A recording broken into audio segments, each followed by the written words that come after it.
Hey there, welcome back. So, we're going to play our third game, which is going to be an epic game now. We're going to go all the way through 12 years. And I have to pick which faction. Obviously, I can't choose these guys or these ones. I actually play really well with these ones. These are. What they do is you can sacrifice population to get a whole bunch of bonus resources. It's very powerful. And I was tempted to do this because this is where my comfort is. I'm very comfortable playing this one. In fact, I have my best games with this one in multiplayer. Um, I did quite well with this one. I was really happy with it. Um, I struggle a lot with these guys. These guys used to be overpowered until they recently changed the caravan rules. In the past, caravans used to earn you a crap ton of gems, and now you only get them through the gem broker here. It's the rules are slightly different. Caravans are a little bit weaker, and in the past, these guys used to be super powerful. But now these ones are so interesting. I just think they're more of a PvP race. But I do not want to put this by you. Like every end harvest, that's the end of every year.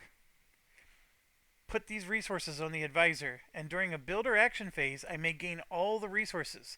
But once I do, it no longer generates. So if you could wait all the way to year 12, this thing may have piles and piles of resources on it. That's amazing. Um, so I don't know what to like. That could be. I mean, that's game changing. Um, so there's a lot of really cool things. I do not want to poo poo this particular clan. What are they called? The Emberfall. Um, I do think that they have power and they have relevance in the game. If you guys follow my channel, I'm the paladin type. So just because they're necromancer-ish, I'm turned off by it thematically. So that's why you see me not do it. But I actually think this could be a very powerful game. Um, Getting over to here, with the way the solo play is working, and the way I demonstrated that the military power is king, I think that these particular clan would be the most powerful for this mode because they're very military oriented. They gain these authority tokens when you upgrade, but you also gain these authority tokens every single time there's. Um, let's see. After winning an attack or completing a caravan, you may discard those authority tokens to gain citizens back. So you got this little cycle where you can spend your citizens and then use these to get them back. But you can also use authority tokens to gain resources and cards. You have extra fortifications, so you can defend yourself better. And then you have special units that, as long as you're willing to discard a population, you get these for free just by upgrading your leader. So if you get your leader to your level 2 leader, you're going to have 1, 2, 3 armies without you having to build them. And as you know, you draw 3, you build 2, right? It's a limited action economy, and any way you can break that is going to give you an advantage in a game like this. So you'll have extra armies, and these armies will be for defending. They're green dice, but you get 3 of them. That's 3 green dice if you never send these out into warfare. There's a special knight that comes with the game. I think he's. Oh, I'm sorry. I'm thinking about the wrong clan. And then there's some really cool advisors that do some cool things too. So this is doable. But the one that's sleeping out to me is I want to do this one. And the reason I want to do it is because, well, there's multiple reasons, but the largest being that I'm going to start this game with a crap ton of gold. And this is about running a vault. So there's deeds in this game. And once per game, at different levels of your leader, you can do special things. And those special things cost gold from your vault. So you're going to start with a vault level 1, which has 5 gold in it. That means it's going to generate 1 gold as income. It also generates 1 extra threat when we're invaded. And we can deposit, this is a symbol for 5 gold. And anytime you deposit 5 gold in here, it's going to go up a level. And when you do, the vault upgrade gives you one of these 3 bonuses. You either get 2 defensive fortifications, a citizen back, or a gem. And so we have to put 5 gold in at a time. But as you may have noticed, we're going to start the game.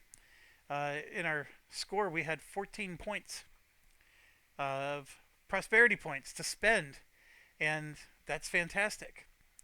So let's grab our cards here. We know we have the.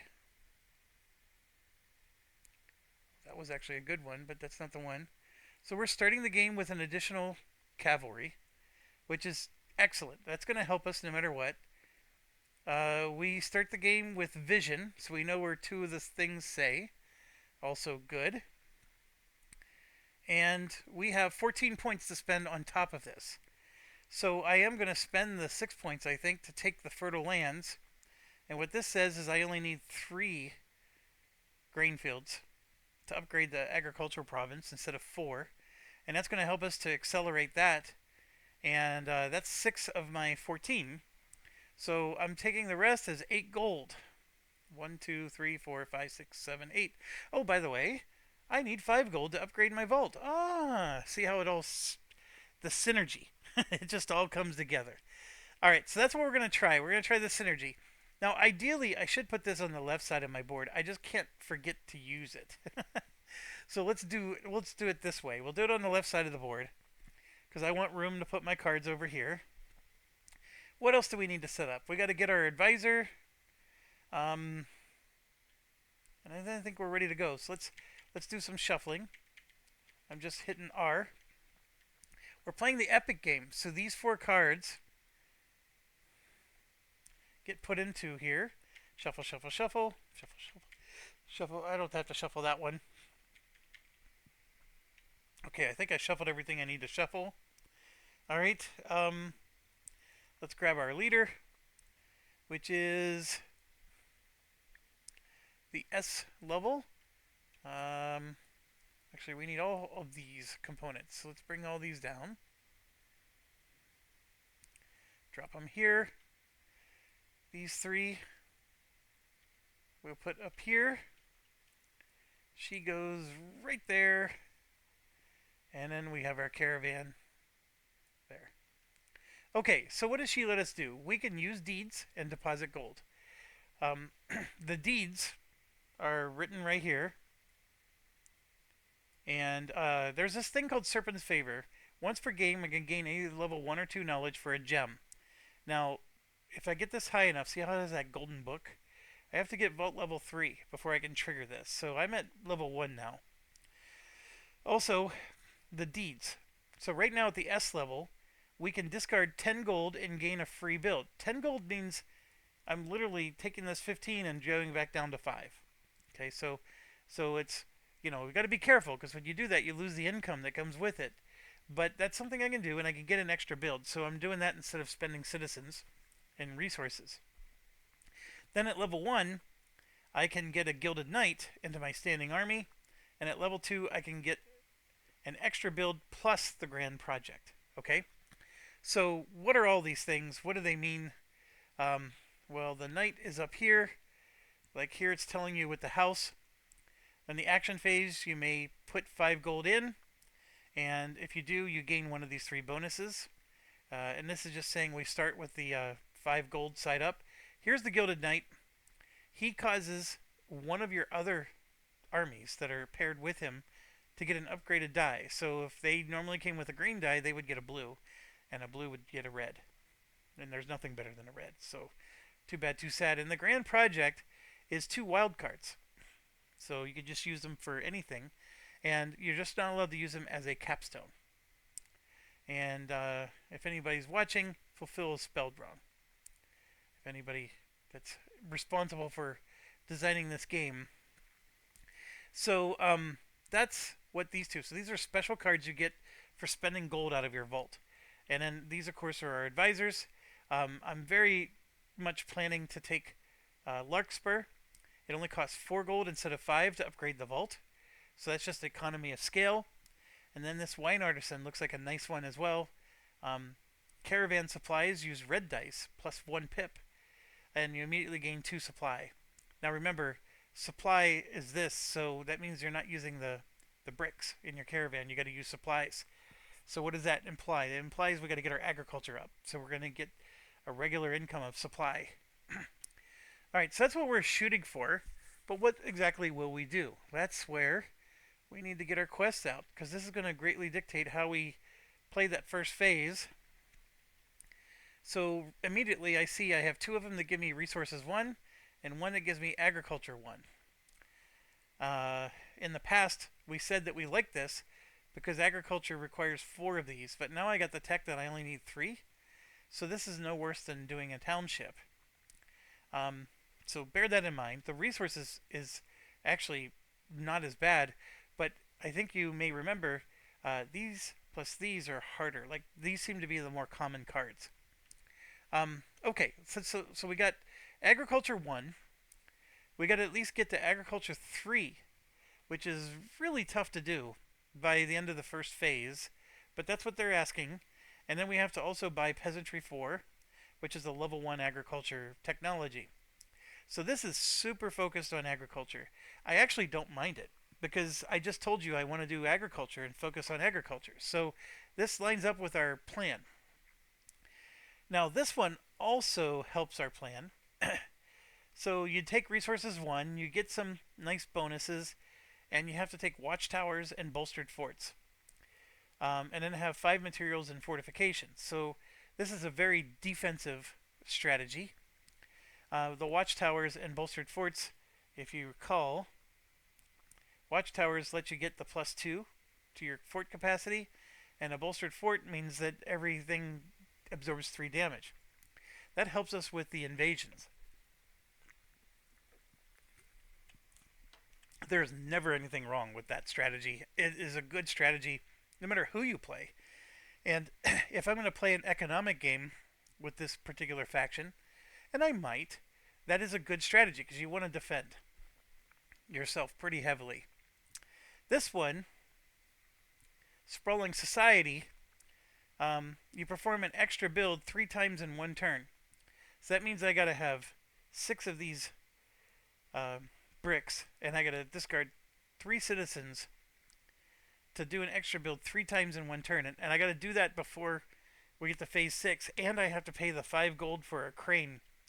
Now the crane is the thing that lets you get an extra bonus brick.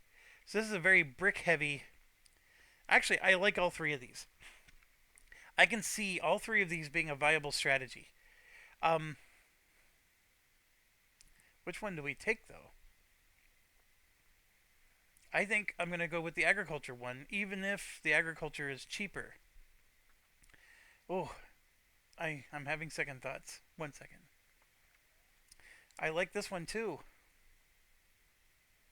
This one I'm less keen on. I don't like the idea of doing 3 extra builds, because the other thing you have to do is you have to let 3 cards build up here, and then do 1, 2, 3 extra builds. And then have the resources here and here to pull that off. That's a lot of shenanigans. So I'm going to say no to you. It's between these 2. This plays right into my strategy. But I do think that this is nice because I want bricks income. This will give me supply income, which also is nice. And I still need a lot of those. You know what? I'm torn. I'm going with the agriculture. Getting that supply from the start, I think, is good. There is nothing wrong. All 3 of those are actually we could have made a game with. So yeah, our agriculture is level 1 automatically. I need to buy peasantry, which is the thing that lets you double the grain field. Not quite as useful with the fact that we took this, but it's still, we can make it work. There's strategies we can apply here. And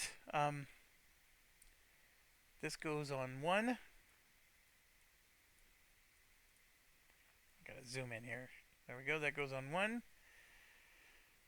Okay. So this thing here, we are playing for 44 points. In order to beat this game, we got to get 44 points. And we are playing 3 extra years above the last time. So let's go ahead and put 3 guys here. 1, 2, and 3. So already off the bat, I see one I want. And this one, the treasure hunter is not bad either, but there's at least a nice card there. And I almost forgot to take my starting resources. So 1, 2, and it looks like 4 more gold. 1, 2, 3, 4. All right, so we're ready to begin. Fight. Here we go. 1, 2, and 3, and we are not ready to begin. I gotta put stuff out. 1, 2, 3, 4, 5. I actually like to do it this way. 6. And remember, because of our ability, we get to see that one. 1, 2, 3, 4, 5. We get to see this one.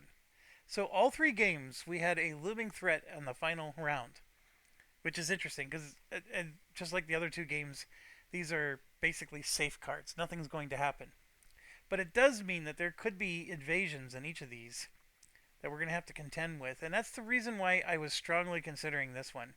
Because the watchtowers and the bolstered forts and 5 materials and fortifications are nice goals to have in any game when you have all these invasions coming. Especially if I don't know what's coming. Alright, okay, we start our round. We got some nice troops. So like these pikemen here, that can get our standing army going, right? So it would be nice to have a standing army to defend ourselves. We also get the serpents, cavalry at the start of the game, which is also going to help us with our standing army. But we got to get the fields going. So there's 1. Build for sure. And then it becomes a question if I'm going to take stuff from here. And the problem is, I have a lot of gold. So I'll spend 1 gold to take this one. And I want to get a quarry going. I also want to get a manor going. So that's my dilemma. We'll do the quarry though.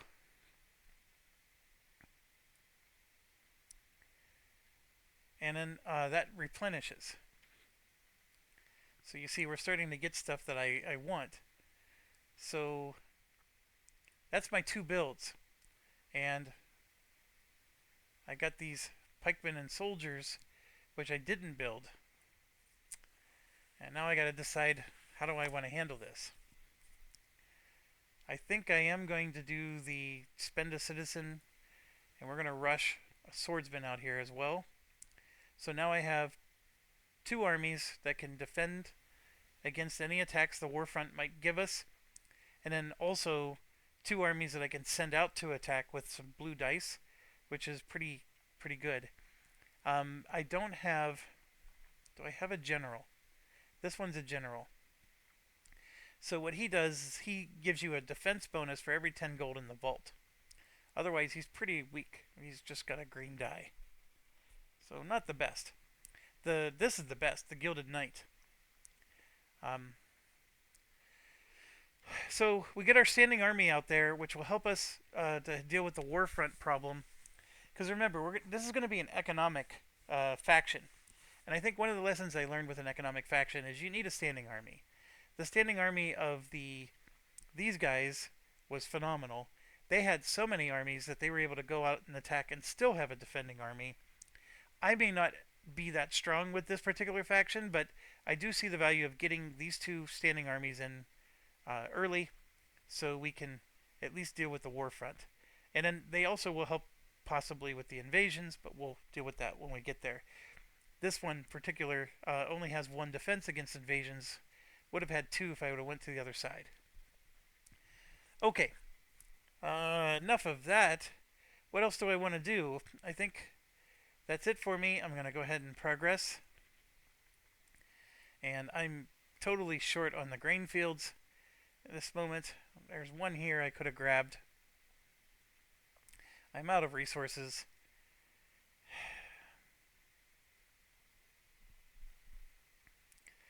So, yeah, that's it. Year one is always a boring year. So I'm going to do this. Um, Again, I just need the bricks. And that's going to help me get those bricks going. And I don't think there's anything else really to talk about.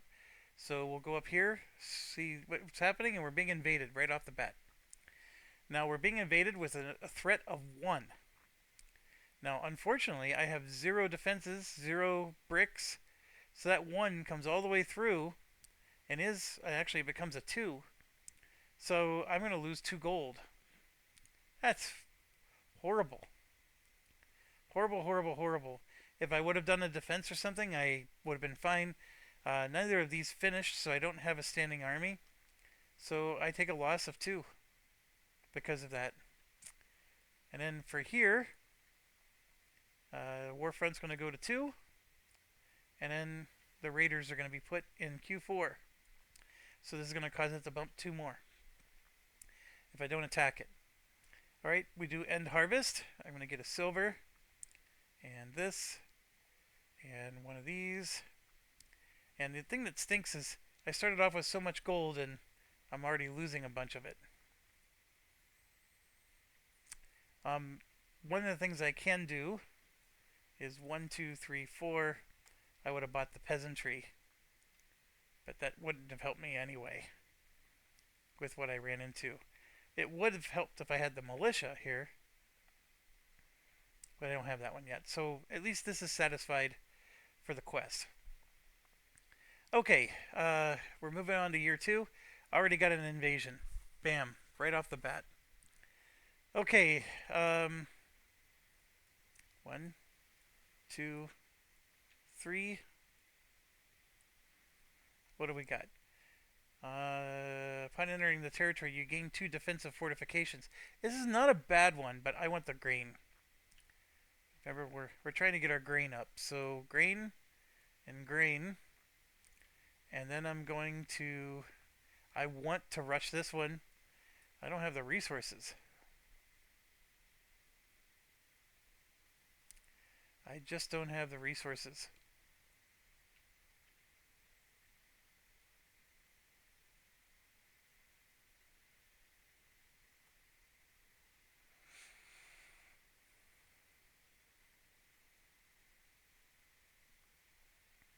So I'm going to have to put it here for now. Maybe get it out later.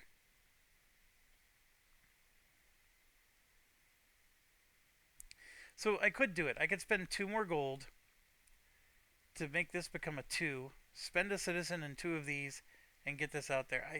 I hate this because like I've spent all that gold that I started the game with. And there, I did it. It's out. I wanted to put 5 gold into the vault, which would give me 2 fortification. That would have actually helped me against that last invasion we just had. But I don't have that yet. So here we go. Everything moves down. Grain fields are ready, but it's just 1. Now what I can do is I can spend this supply to make both of these available now. Now, I'm not as concerned that this is going to be another invasion. I'm more concerned that this one's going to be a direct assault, which is going to make this thing move to the right more. But the cost is a supply. And I would like this to start building up so we can get some caravans out. You can see I'm economically not doing very well at the moment. Can I survive just one more round before having these guys available? I'm going to say yes. I'm going to survive one more round. I'm not going to do it because everything's a sacrifice. And I am going to once again go for the bricks because I need the bricks. And so here we go. It's a looming threat. So something we can attack. Not the worst thing in the world. And then we do the war front. And it's going to move 1 more to 3. Alright, that was not horrible. We're going to gain our resources and the supply. Could have been worse. A lot worse. Okay, here we go. 1, 2, 3. And you can see I got 2 more fields. I'm going to keep cranking on the fields. How many do I need? I need 2 and 2. So I don't need to build this one. So I'm going to split this one around to a town. And then this is going to go into here.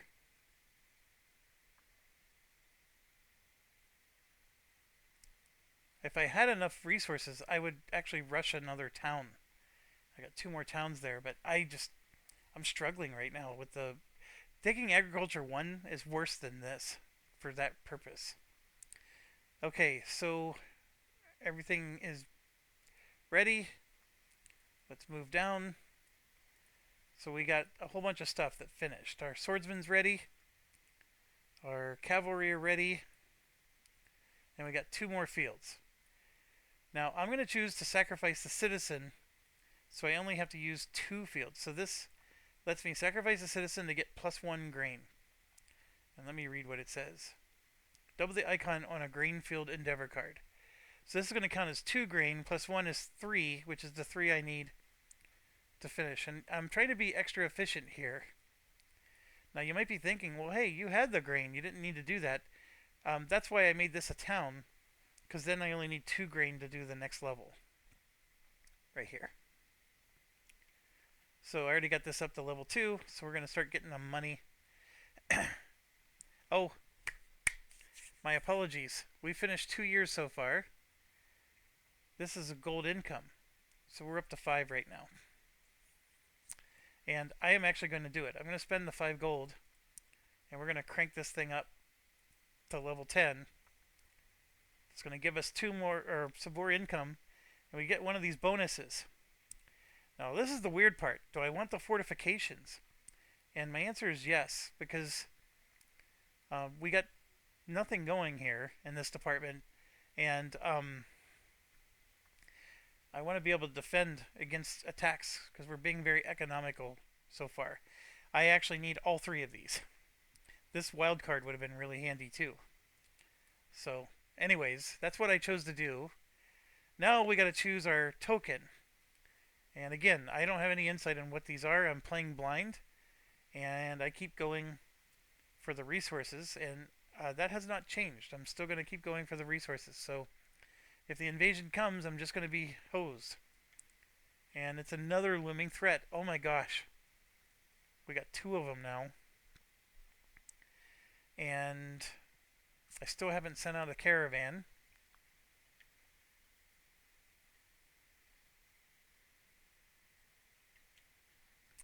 Let me do the war front. That's nice to see. And here we go. I'm going to get 1 and 1. I'm going to get a gold and a supply.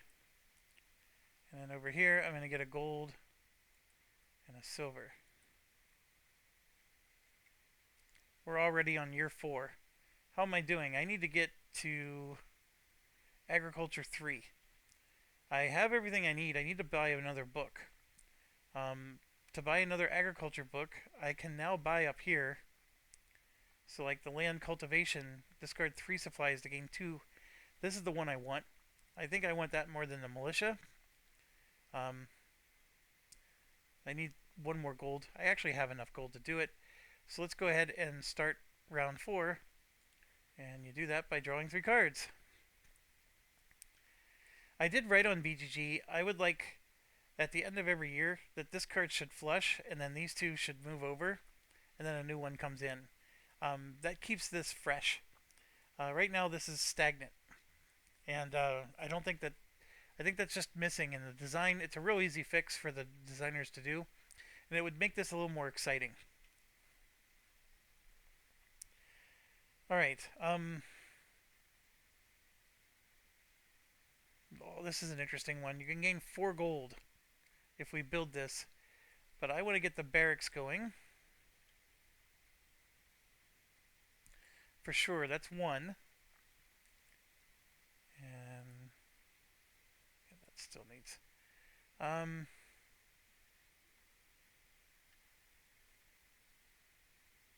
it's very tempting because it's I got basically a swordsman or two grain fields to choose from. Another swordsman doesn't hurt, but I have them over here. I mean, the gem at the end of the game is half a victory point. The 4 gold, of course, is very helpful.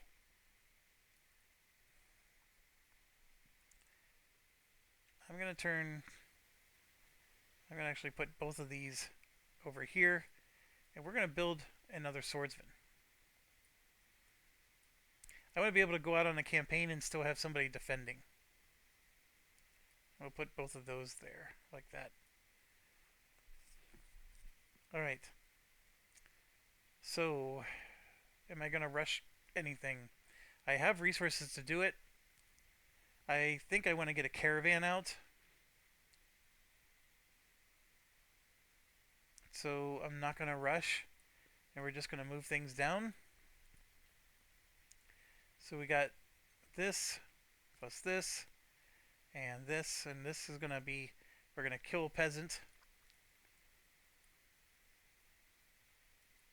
to move that up to 3, but I also needed to spend 3 gold, 1, 2, 3, to get this one, because in order to do that upgrade I just did, I needed to have 2 books.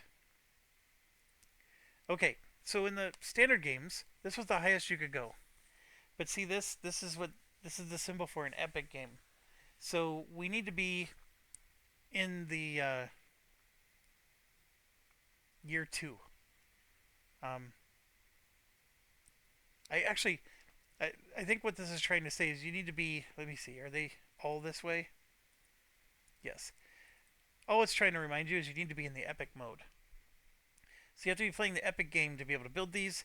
And then these are called foundations. And these cards don't exist until you get to year 2. That's what I'm trying to get at. You can use your wild cards to count as them. So theoretically, you can get this up to level 4 without getting to year 2. But you'd have to really deliberately work at it. You're definitely not going to find cards that let you or help you do that. Now, I got an ability to possibly get this up if I spend my wild. I have him right here. It's already coming. So I don't necessarily need to spend my wild. I am going to spend 1 resource, though, to expedite this one. So that's 1, and then I get 1 more expedite. I can't do it on a soldier. It has to be a building. The town doesn't do me any good, so I'm going to expedite the barracks down. Because I do have enough to get this built as long as I have that barracks. So now I have the 2 quarries, and this getting upgraded is going to give me my 1 brick, which I really, really need to get this game going. Need more bricks. I am going to spend the 3 supply and 1 brick.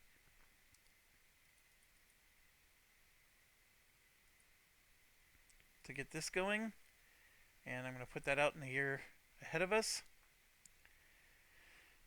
I do have the quest satisfied. So I can stop worrying about the quest and worry about other stuff. So that's good. I'm very low on everything. I am glad I was able to get this up. Where am I short? I would like more quarries, more manors, more barracks. I do have 1 wild. I haven't decided how to use it yet. And this is coming handy. All of these have, in fact. I think for now I'm just going to roll with it. So which thing am I going to do? Am I going to do another one of these? And I think the answer is yes, although I really think I'm going to... If I get invaded, this is 5 plus 4 is 9, and then 4 more is 13. I'm in trouble. But if I do a defensive stance, I gain nothing in terms of income. So I'd rather do this. This is risky, what I'm doing here. Being able to see into the future is powerful. I could go on a campaign and try to get rid of one of these. If I'm rolling 2 blue, oh, I need siege weapons. I can't do a campaign yet. And in order to get siege weapons, I got to get this to level 1. I can't do it, folks. I'm going to have to live with it. So I'm going to go ahead and just take the resources. Let the chips fall where they may. So here we go. There we go. So I can either explore, gain 2 cards in a supply, or spend a citizen to gain 3 of these. I will spend the citizen and gain 3. And gaining the card really doesn't do me much. It just makes me discard something. Alright. So we do that. We get the war front out. And it's moving up 2 to 5. And now they're going to do a direct assault. So 2 red dice against 2 blue dice. Theoretically, they should win. Because they have better dice. But sometimes luck is on your side. It wasn't this time. So they get another bump.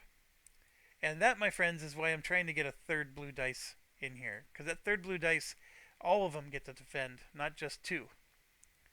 So that would be nice. Now, that's something that the developers are going to have to clarify. Because if you get into Board Game Geek forums and stuff like that, it's meant to be an attacker rolls 2 dice, defender rolls 2 at all times.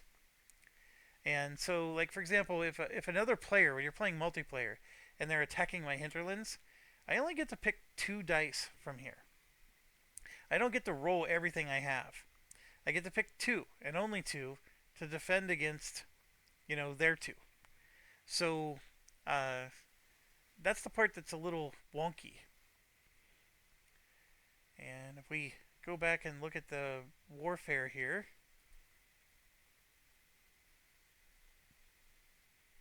direct assault. It disappears. They make an attack roll with 2 red dice. Player must make a defense roll. So it doesn't explain what defense roll means. So does it mean you're only selecting 2 of your defenders? That was not how I played. So my apologies if that's wrong, but the rules are slim to none. You could say, well, hey, that's how defense rolls work. But see, this is specifically for hinterland combat. It's not specific to this type of invasion. So, very bizarre. Okay, they're progressed to 6. We do this, now we gotta do our income. So we're gonna gain 2 bricks and a silver. We're gonna gain, hold on, I don't think I'm level 1 township, so I'm gonna put that back. We're gonna gain 1 gold and 2 supplies, and we're gonna gain a gold and a silver. And I totally apologize, I plowed right past this. I should have gotten an ally, an advisor. So first thing I want to do,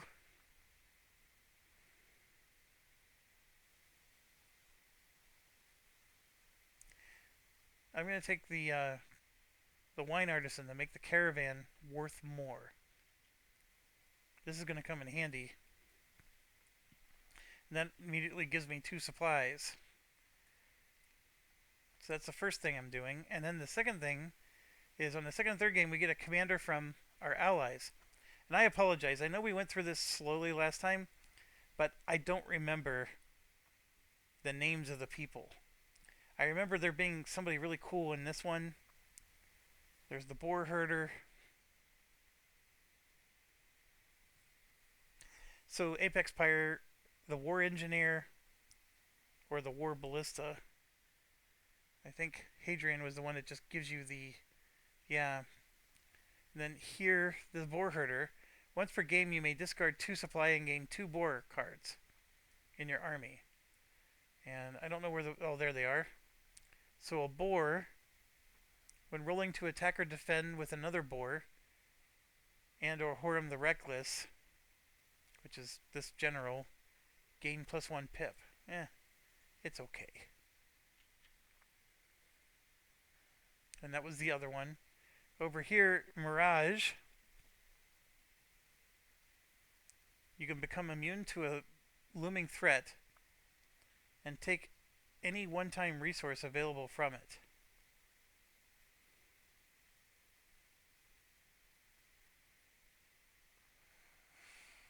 That's an interesting one because we have two looming threats here. So I could say, hey, I'm going to ignore this one and I get to take any one time resource. I'm assuming it means like I get the gem or the whatevers. I don't know. That one might work. Calantha the Shrouded, Tahira, or Idris. Let's look at those.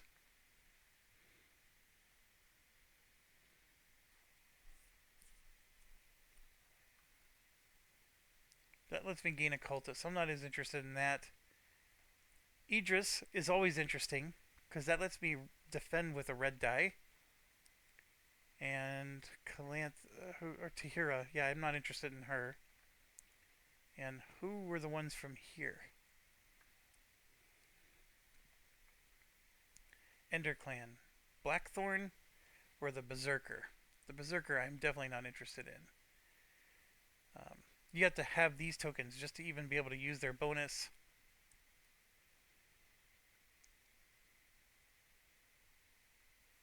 When you take an Endeavor card, it was yeah, Blackthorn. Yeah, not interested in Blackthorn either. I actually think I like the trade guard. Help us with our standing army situation. So we get another standing army. Yeah, I like that. That's a really good, solid uh, advisor to get. And remember, it's this feature here just in solo games. So my apologies there. I jumped ahead. Um, I think I gathered all of our bonuses and we did our end harvest. So now we move on to turn 5. 1, 2, 3.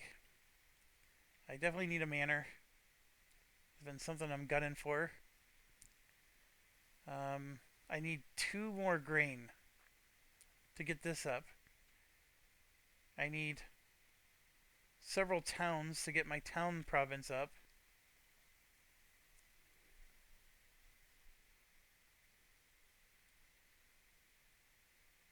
Put those two, those are my 2 builds. I'm going to discard this, save that one. I will discard my last citizen and 2, and let's rush build something. I'm going to rush build. I'm going to spend 1 gold to take this town. We're going to rush build that one. And they get another card. Oh, that's a nice one.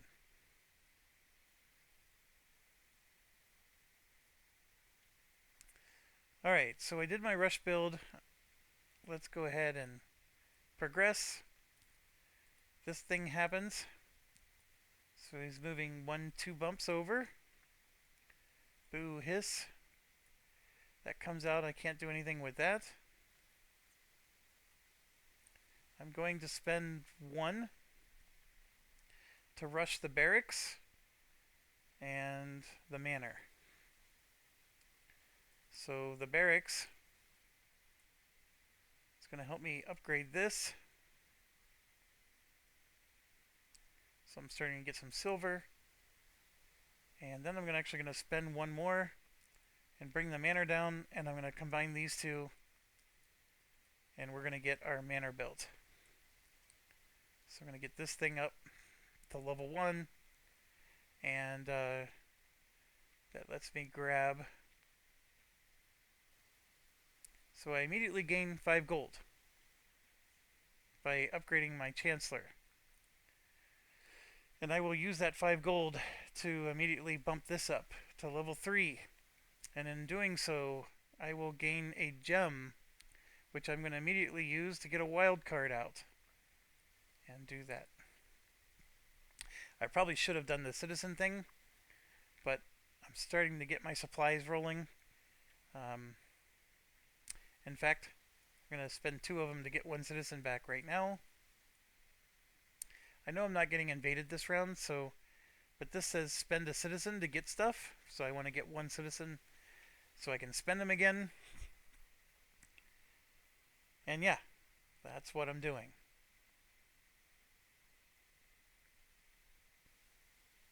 Okay, I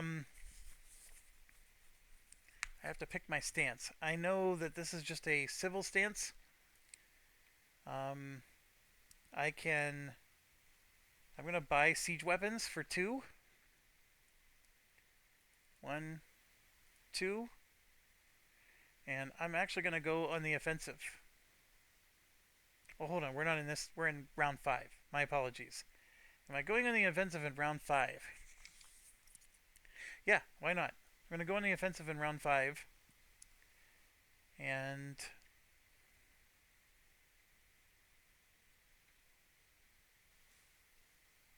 this should be down to here. No, I bought it. I'm supposed to buy the wild card up there.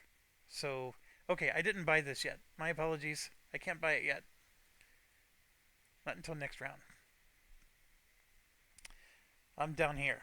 So I can't be buying something when I'm down here. Okay, so gem is there.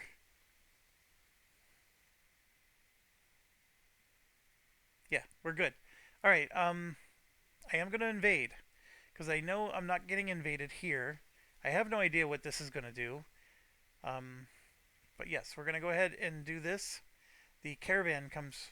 Let's see. The order is I invade first, and then I do the caravan. So what am I invading? I'm going to invade the easier one first. So I need a 4 or better to win. And yes, I am taking my swordsman and my cavalry. So that's 2 blues. And I'm going up against. I need a 4. Yeah, bam, I got a 6. So I won. This looming threat goes off the board. And I gain a gem, 2 gold, and a stone. So I get another gem, 2 gold, and a stone. Now I may change my mind, because remember I took the gem from doing this.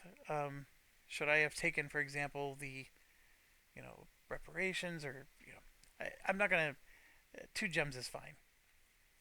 We'll go ahead and do that. It was really nice to remove 4 threat from the board. And since I'm an attacker, I put this here to show I do. If it is an invasion, I'm going to get 2 defense, and I'm going to get a gold at the end of the round. We're going to resolve the caravan now. So the caravan, we have special rules. The supply is going to be a red die plus 1 pip. Each caravan is now a value of red die plus 1. Each caravan supply is a red die plus 1. So I have 3 of these. So I'm going to get a plus 3 and 3 red dice. This is amazing. 3 red dice and a green, and I get to add plus 3. This is amazing amount of money here. I'm going to get 3 red dice, a green, 4, 6, 8, 10, 13. So 2, 4, 6, 8, 10, 12, 13. And it makes sense. You need a lot of gold to get this vault action going, so they give you an ability to make a lot of gold. Totally makes sense to me. And so caravan's back. We resolve that. Now we do the year event. Let's see what happens to us. And there it is. Invasion. Just what I was worried about. So we roll 3 green dice for them.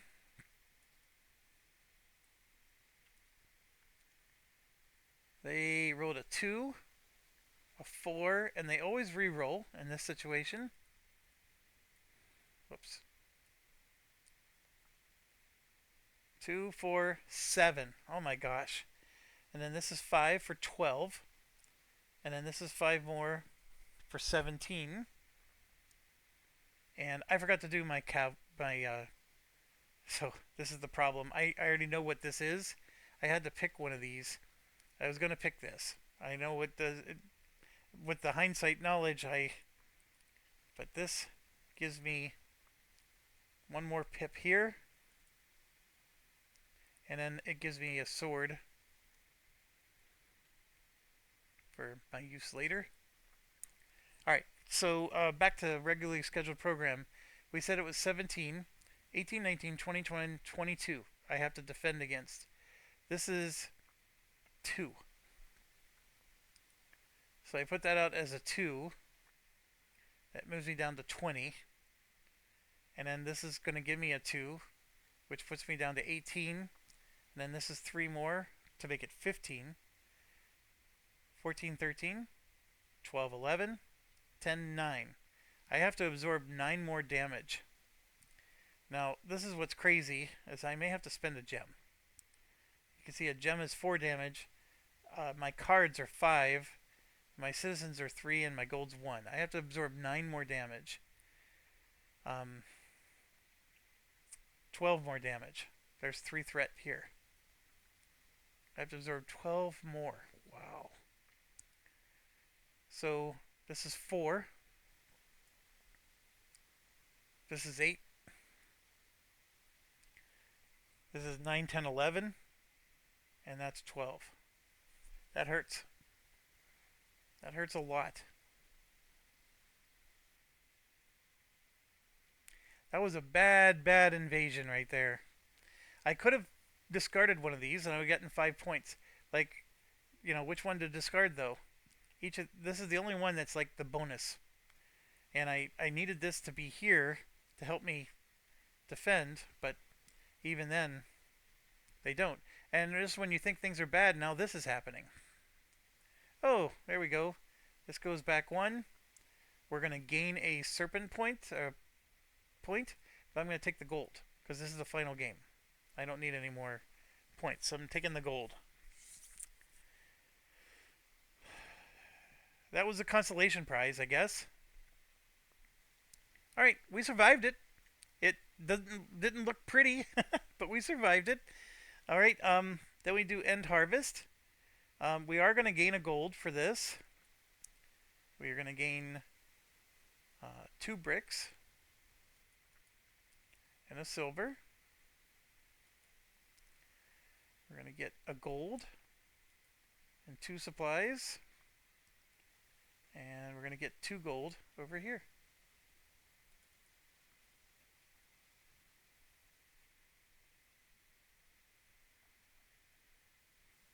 And what stinks is I got the gold book. I had the gems. I was getting ready to take a knowledge.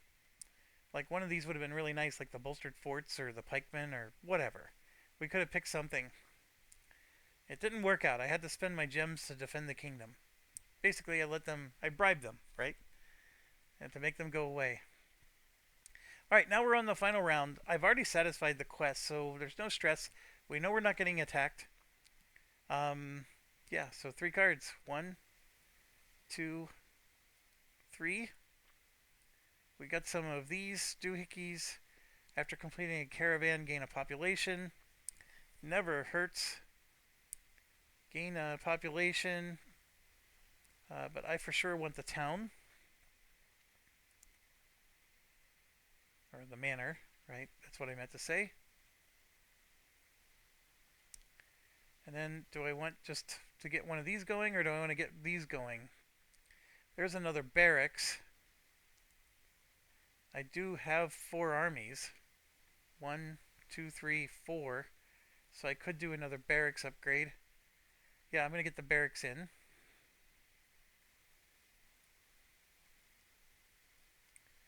And then this would have to go over here. If I want to put it there. I think I will. I'm going to go ahead and discard this one. And then save this one for now.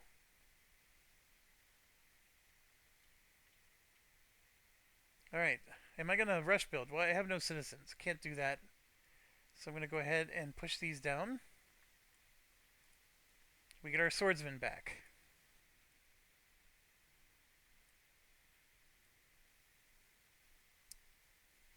Ah, I grabbed this as if I had that, but I actually went on a campaign, so my apology. Let me reverse that.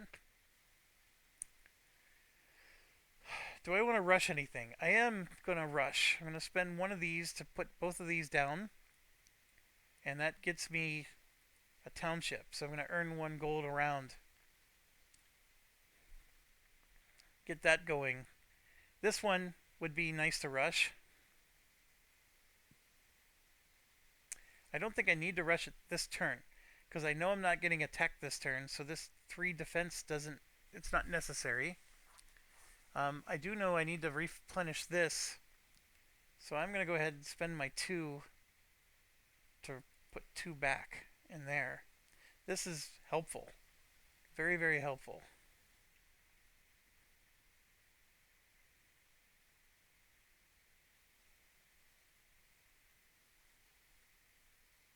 Okay, I think that's it for what I want to do. I do want to send out a caravan again. So we're going to send the caravan out for the next year. This time it's going to be 4 supply.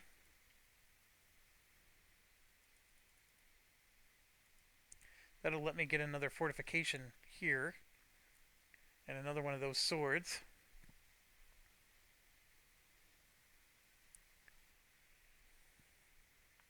Yeah. And I'm going to choose my stance. I'm going to choose a economic stance. Which one am I going to take? I will do, yeah, the resources. And then here we go. So I can spend a citizen to get 3 of these or 3 of those. And I don't know how I lost that last citizen. Did I really do a rush build? I don't think I did. How did I lose that last one? I don't remember. But whatever it was, I can't do either. So I don't get the 3 resources or the 3 gold. It doesn't matter. It doesn't hurt me. And I'm okay with that. You might be wondering, why are you holding on to 13 gold? And my answer to you is I'm holding on because I get to take another advisor this round. And I think I'm going to take the one. It's going to let me upgrade for 4 gold instead of 5. So let me just grab him now.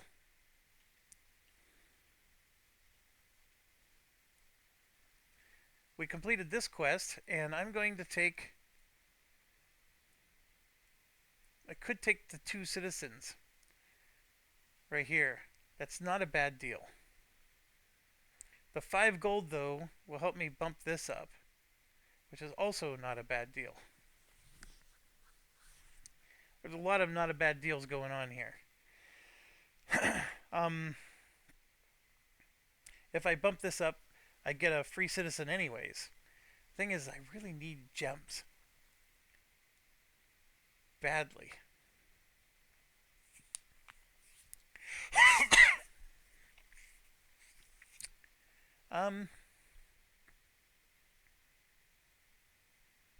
I will take the 5 gold.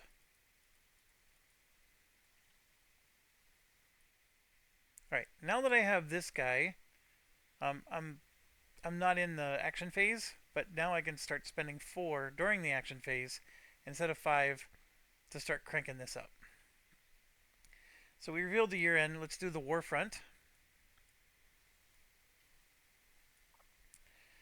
Alright, we put this in build Q3. We're getting some of the good ones out.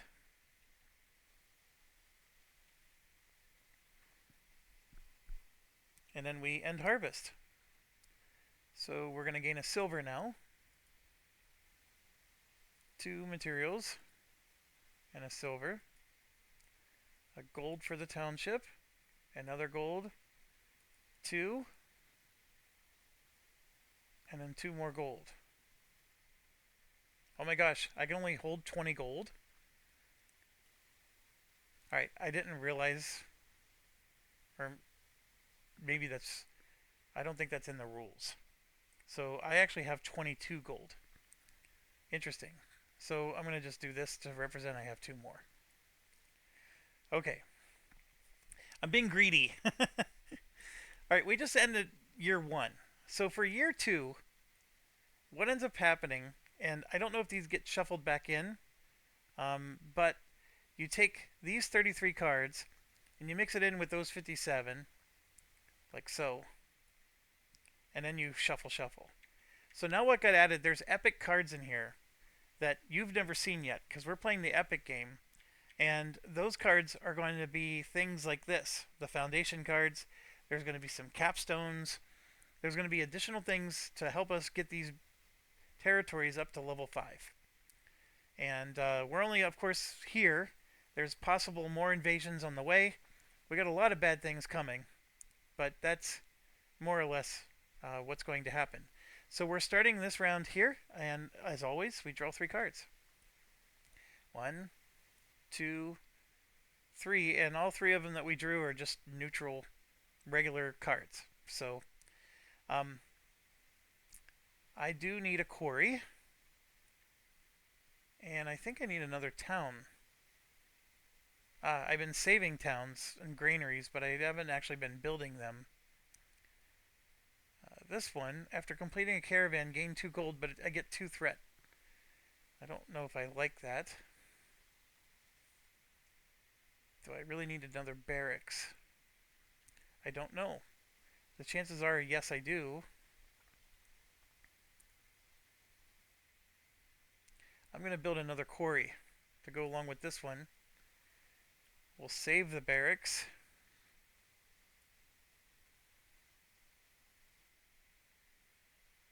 I'm going to discard this one and just save that. I don't have the ability to rush build or build a well, I do actually. I take this back. I have in my deeds I can discard 10 volt gold to gain a free extra build. So 5, 10 discarded to get a free extra build, and I'm gonna actually get this guy on. We're gonna build him because I would like the gem.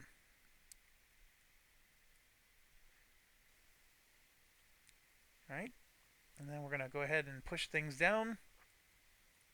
This guy becomes available to help defend. Alright, so lots of things here. I would like to get these rush ordered, but I would need a lot of resources, which I don't have. I would like to rush a lot of these, in fact. So let's do our actions. This, I feel like I have to do to get a citizen back. This situation is very bad. I am going to... Well, actually, let's wait on that. I am going to spend my 1, 2 gold. And then 3, 4 gold to upgrade the vault. And then once per game, discard 10 volt gold to get the Gilded Knight into my standing army. So I'm going to do that. I'm going to grab this Gilded Knight, put him in my army, and have this thing go back to 0. And now I'm going to spend 1, 2, 3, 4, 5, 6, 7, 8, 9, 10, 11, 12, 13, 14, 15, 16 to upgrade this 4 times. 1, 2, 3, 4 times. Now, I had already upgraded it a 5th time, so I get 5 of these bonuses. So one of those bonuses is going to be a gem. This is 2. This is 3.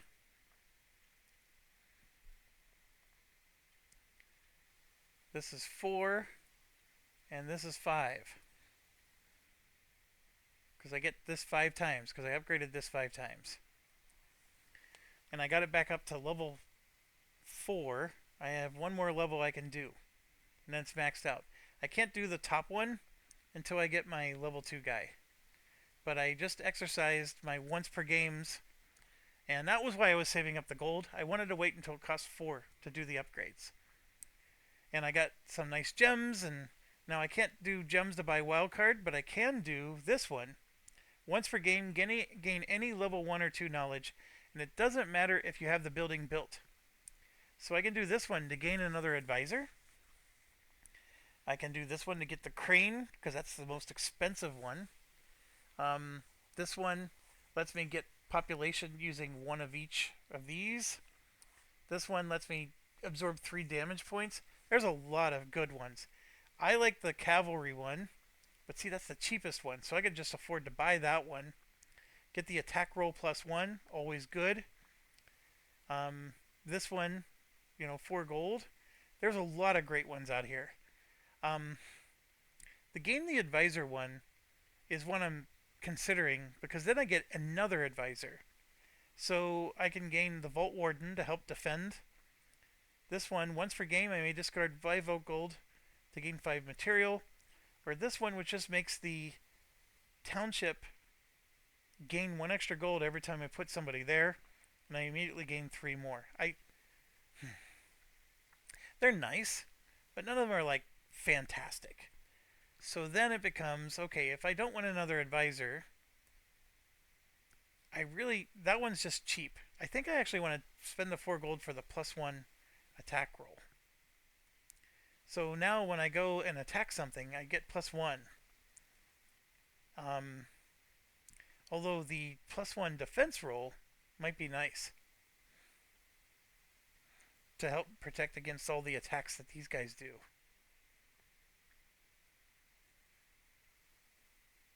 Yeah, there's just so many, and it's like, okay, well, maybe I don't want that one. Maybe I want this one. Um,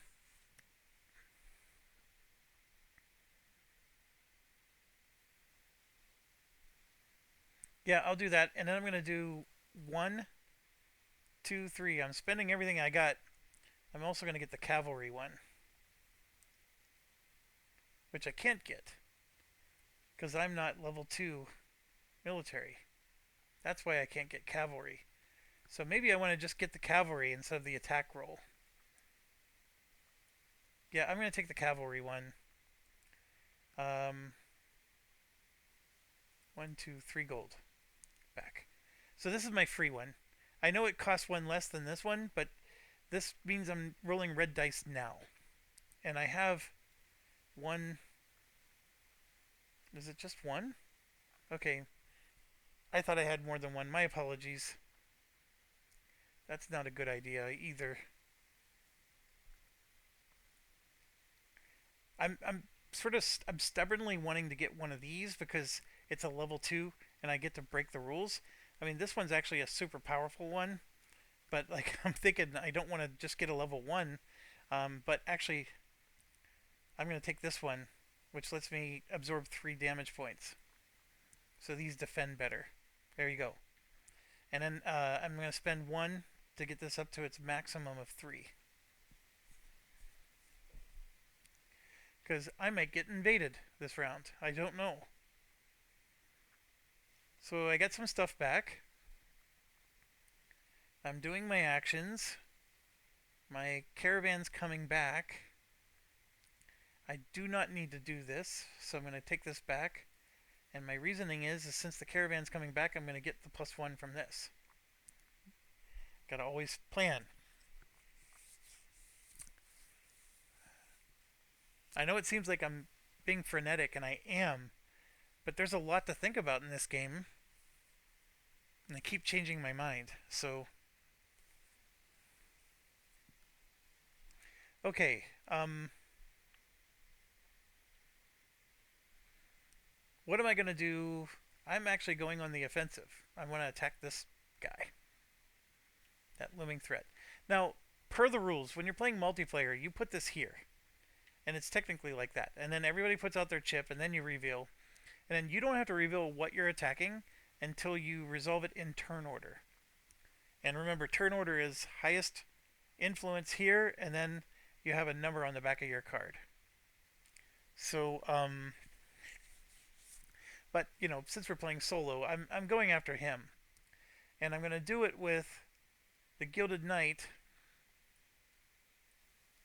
and the Swordsman, like that.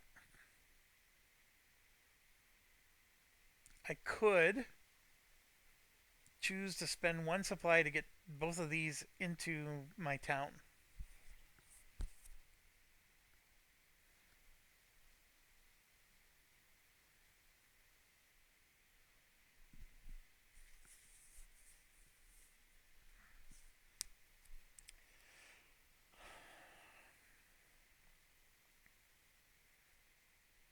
I just don't know. I've got analysis paralysis because this could be an invasion. This could be, something.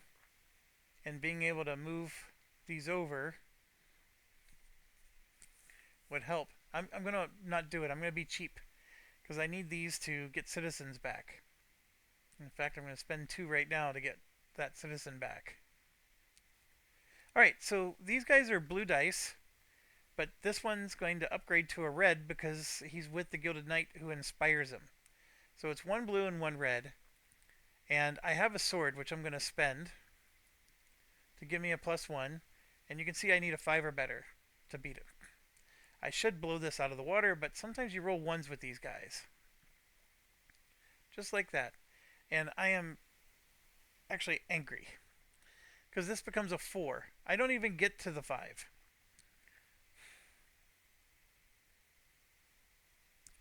Alright, so I failed. All I get is 2 gold and 1 supply.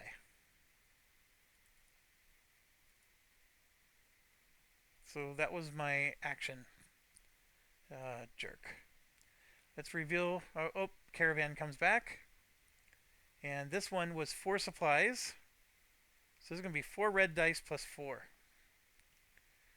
And this one better roll well.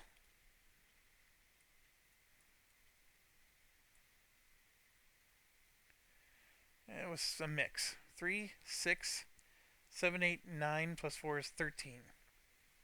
2, 4, 6, 8, 10, 12, 13.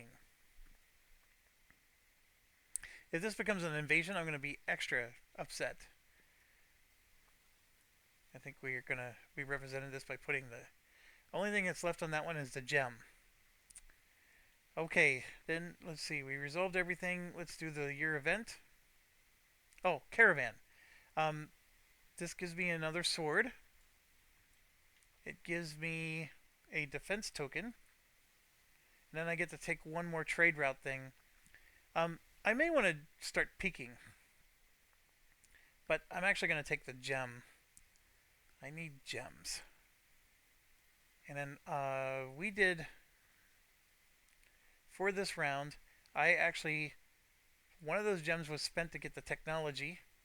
And then I was supposed to spend the other gem up here to get the wild card. I want to get those going. So yes, we got a lot of stuff in our queue. And then yes, you only do that 1 time. And then I gain my next gem because of this, which is giving me 4 threat. So I am taking that on as an issue. Let's reveal, and sure enough, it's a massive invasion. Wow. 3 red dice.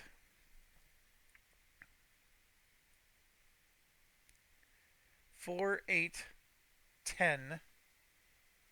Plus 7 is 17, and then this jerk stayed alive to make it 22, 23, 24, and 6 is 30. I'm being attacked with 30 strength. And I have 2 here, which makes it 28.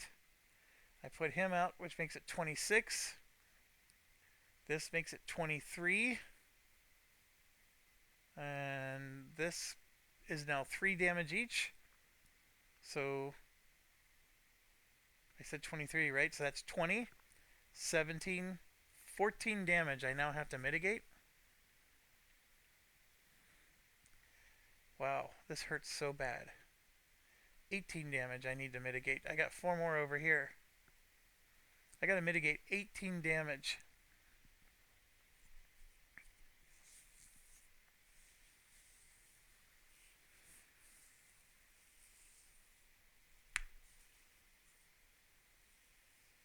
Wow. I don't want to get rid of any of these cards. 18 damage.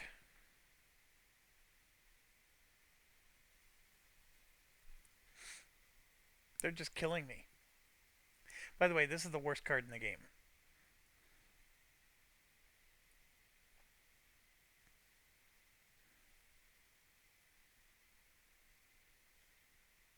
Three, 6, 9, 12. So I need to mitigate 6 more damage. I can spend 6 gold. I don't want to. That's my problem.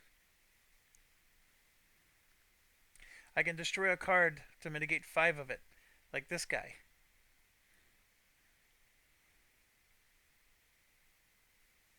And actually, I will. I'm going to destroy this card. So that takes 5 more away. I only have to pay 1 more, and I will spend a stone. That hurts so bad. This is a tough game. Alright, and then we do the war front, and watch, they're going to invade. Alright, this moves 1. And, oh, look at this. We could remove a looming threat. Do not gain the reward. That's fine. I gained partial reward on this. I get rid of that looming threat, which is very helpful. Because there could be more invade cards here. But whatever the invade is, it's going to be, reduced by at least that 5. I'm very happy with that. That was not a bad Warfront card at all. Now let's do our collection. We did do an invade, so we get a gold. We gain a silver. We gain a material. Another gold. 2 supplies. And a gold. And then 2 gold and a silver. We're rolling in the gold, folks. And that also means we can start doing this. Okay. Wow. Alright, we are now moving to 8. Draw 3 cards. 1, 2, 3. Okay, so this is the first epic card. So the guild hall is the same. It's just another town. But the core is this special symbol here. And the reason why the guild hall is a special town is if you're willing to kill a population, this counts as 2 towns. But the core... let me get this up. See, those are cores. So to get this to level 5, I need 2 cores. So we still need a lot of stuff here. And that core, obviously we can build it early. It takes 4 turns. This lets me get a level 1 or 2 knowledge. They're both good. I need the manor. So I'll do that for 4. I don't need the core right now. So I'm going to do the library now. And then this we're going to keep. And I'm going to destroy this card. I don't have a peasant. So I can't do a rush build.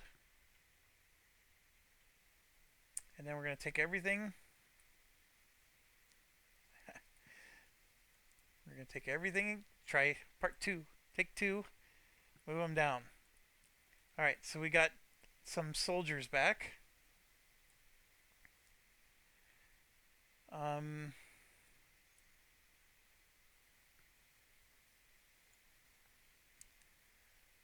Whew. What technology would I want from my library? Given the crap that just happened, like this would be helpful to get extra materials to help me defend my town better. We got... This is always helpful to help me upgrade my areas because it makes it cheaper and easier.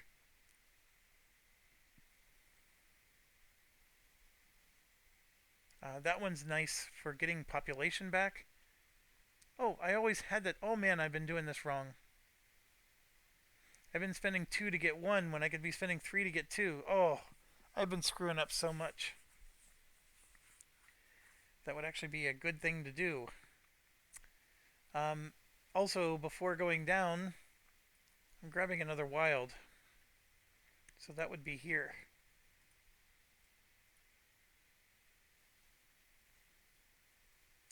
Alright, well, first thing I want to do is I want to spend 4 to get this up to level 5. And you can see from my income, I can just start getting gems as income from here on out. And then from here, I'm not going to take the gem. I'm actually going to take the citizen.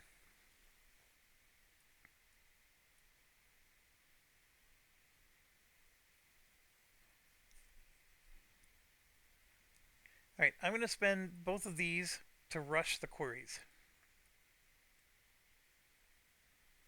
2 quarries gets my resources up, so I'm making more income there. I can start spending gold, which I am going to do. I'm going to spend 2 gold to get another one of these, which I'm going to spend to rush the barracks. And I get to move one more thing down. So I'm going to move the manor down. This barracks, I don't have 4. I will soon. I'm going to get these troops back. You know what? I will. I'm going to do this, and I'm going to rush this one back. This doesn't work. It doesn't work.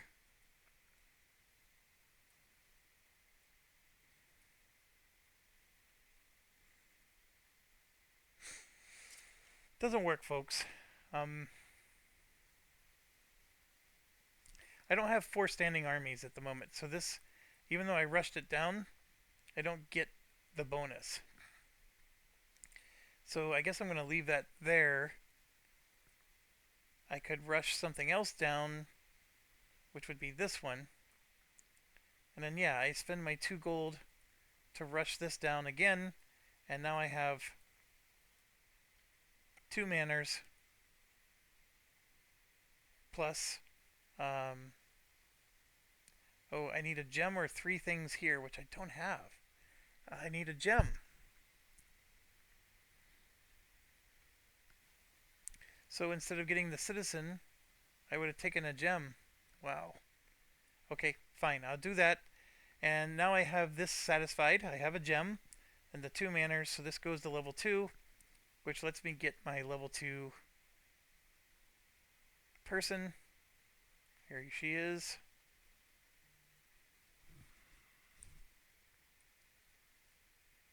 And so now I immediately gain 5 gold.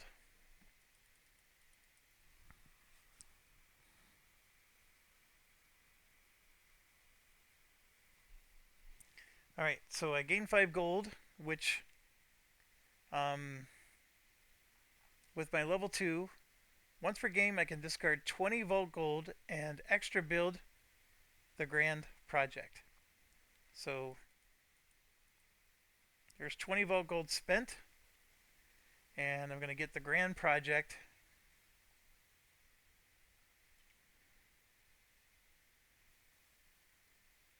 So now that's extra built.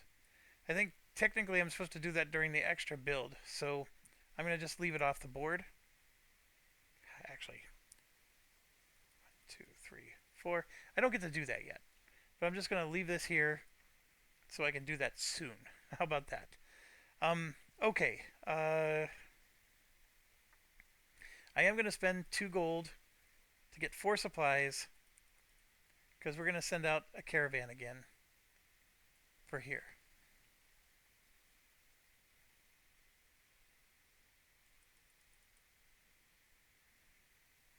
And I got to get citizens back like there's no tomorrow.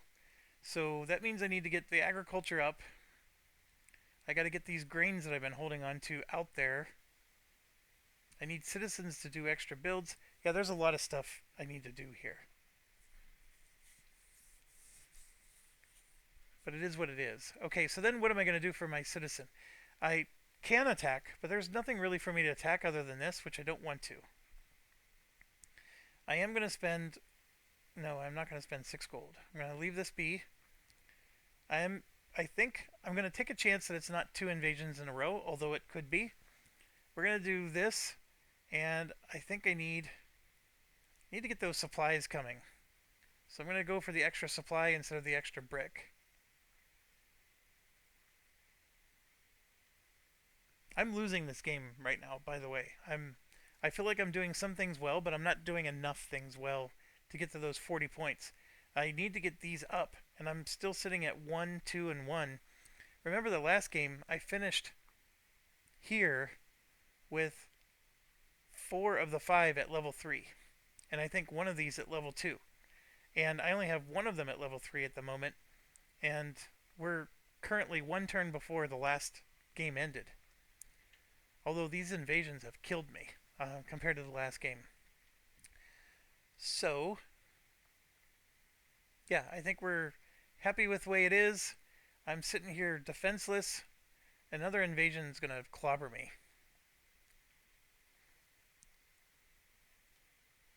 Yeah, I'm going to stick with it. Let's go. No invasion, thank you. Each player may discard a citizen to gain a gem and a gold. Well, that's not happening. So, that's done. Then we do the Warfront.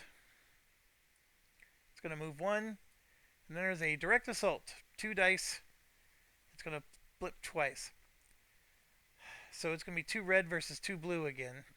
This is a losing combination.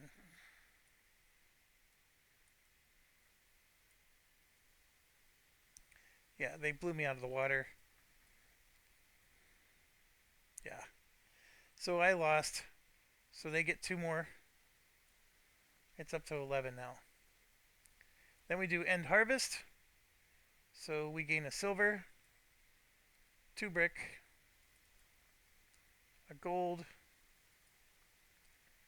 another gold, 2 supply, 3 supply, and then I can take a gem or 2 gold and a silver. I'm going to take the gem.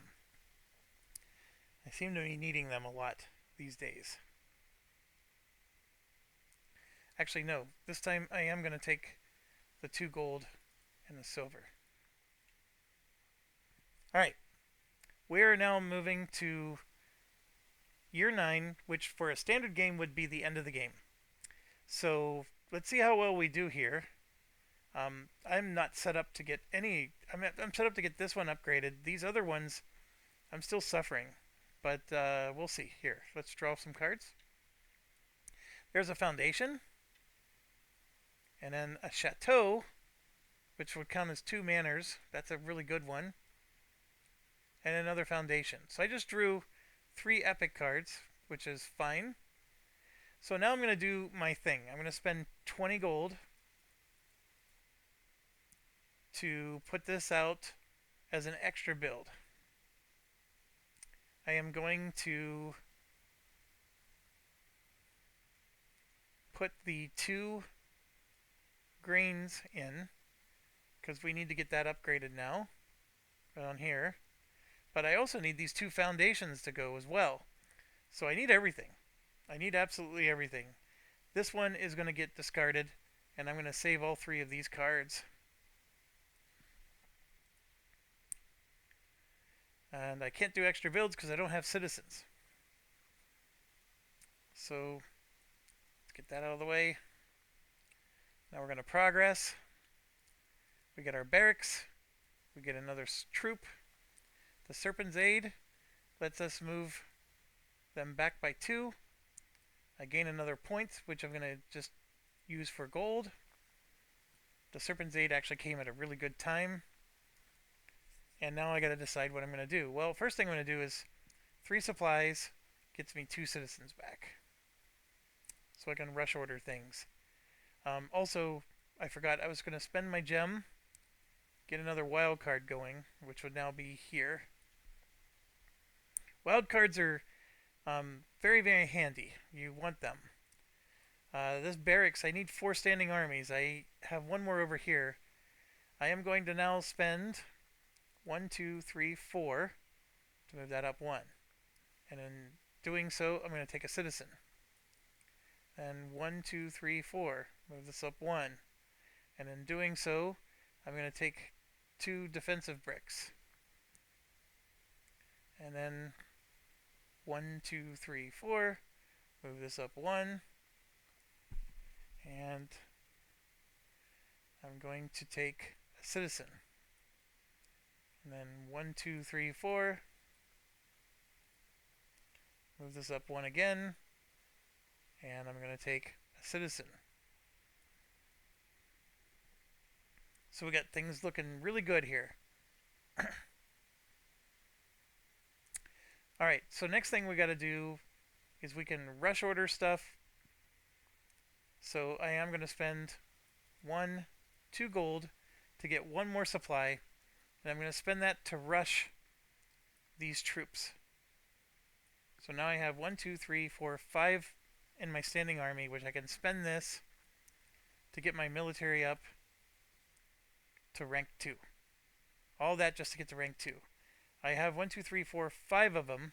I need one more to be able to take this to rank 3. But the rank 2 is a big upgrade. So I can have 4 bricks. I get 5 natural defense.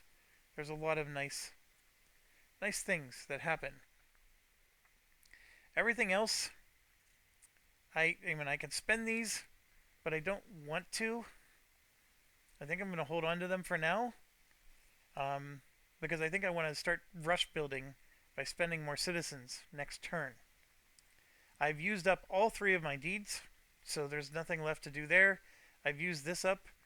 I've used all my special powers to try to help me here. The biggest thing is my largest internal debate is I think I'm only allowed to choose 2 dice when I'm defending against him, because this is the way it works when you're doing hinterland combat. So I think my last game I made it look too easy, because I think I broke the rules as intended, even though the rules aren't very clear. They're very ambiguous. So I need to choose my stance. There's no looming threats to attack. The only thing I can do is attack here, which does let me take a card. Now, when you take a card, you can build that card um, by expending a citizen. That's part of the conquer thing. So that's not a bad idea to try to do that. I only need I say I only need a 5. 5 is actually pretty hard to get sometimes.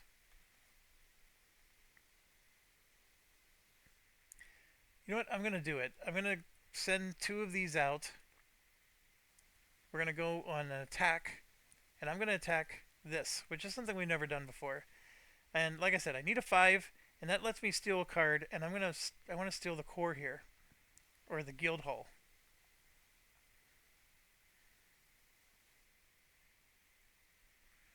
So let's do this. I get to roll 2 blue dice. Normally, 2 blue dice should be able to get a 5 just on their own. There's so many wonderful sides. But I'm going to spend my sword to give me a +1. And this is horrible. Oh my gosh, I got my 5 without needing the sword, but just barely. Okay, so by winning this battle, I actually move it 1 blip to the left, which is good. And I get to steal a card from here. I will spend the citizen and put it automatically in the build. And I'm actually going to build the guild hall, which will count as 2 town tokens instead of the core. And then they get to draw a card, and so you can see they got another nice foundation type of card.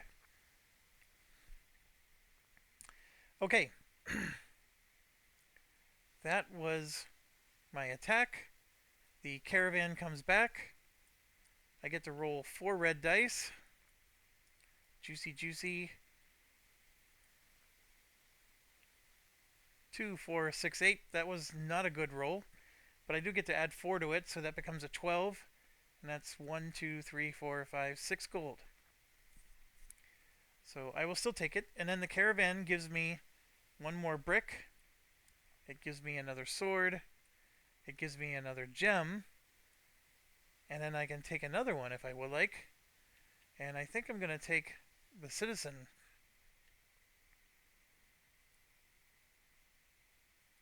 So I get another citizen back. Do I really want to do that? It's just adding more threat to my city. I am. I'm going to do that. Okay, so that came back, and now we reveal, and there it is. Another invasion. Ah. Oh man, I am so much trouble. This time it's only 3 green dice. These could be blanks. It adds 5 plus 9, 14. So 14 is coming up against me. I did do an attack, which is 2. I have defenders here.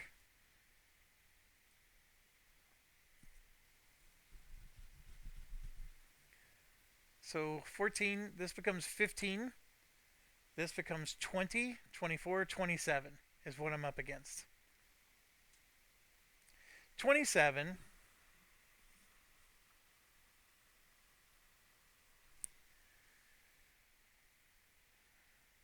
My apologies, 1 second. Okay, I am back.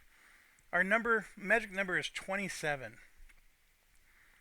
So just a refresh. I've actually been gone for quite a few minutes here. So it was 9 plus 5 is 14, 15, 20, 4, 7. Yep. So 27. We went on the offensive. So we gain 2 there, which makes it 25. I'm going to... This one has 3 defense. Well, I'm going to reserve the right to do that later. So 25. This makes it 20.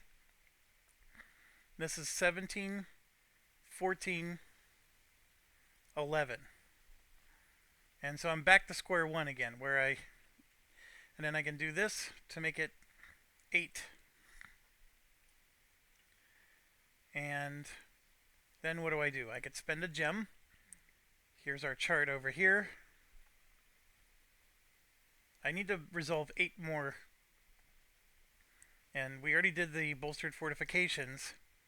I gotta resolve 8 more and all this nonsense. I don't want to destroy any of my cards. So... yeah, I'm gonna have to do that for 4. That's 7. And then I can do a gold or 2 of the or one of these.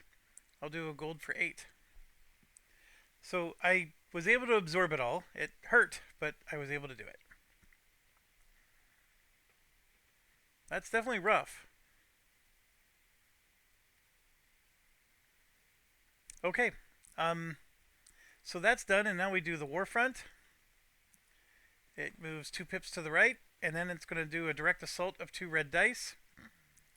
But I have a red die here and a blue die. So this is a tough battle, but we might be able to pull it off. They rolled a 3. That's beatable. That's definitely beatable. And we won, so he doesn't get the bump. Alright, so good job there.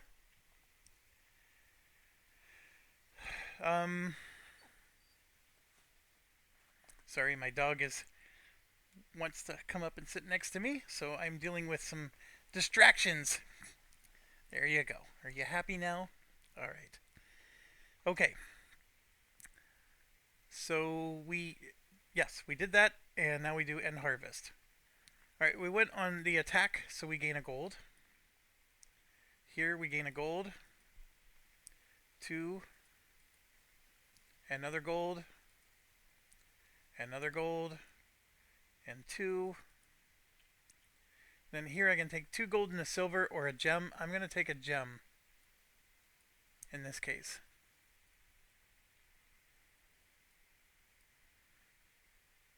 Alright. And there's no way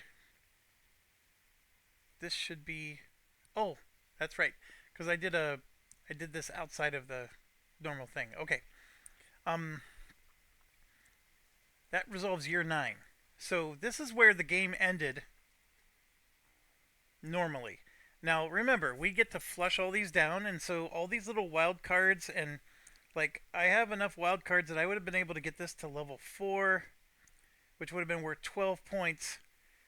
But like, just look at the situation here. I'm at 4, 8, 12, 15, 24 points.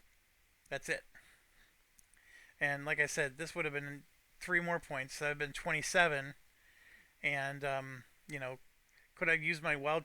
So since I can't go above level 3, I would have used my wild cards to bump some of these other ones up instead.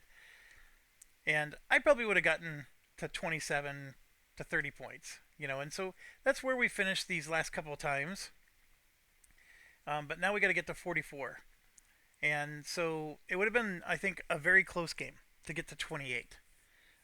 This was negative points here. That's a couple points.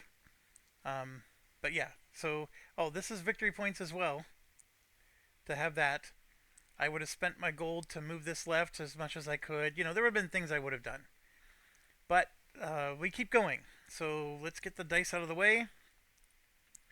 Let's draw 3. 1, 2, 3. And we got ourselves our first capstone, and it's an agriculture one. We want this one.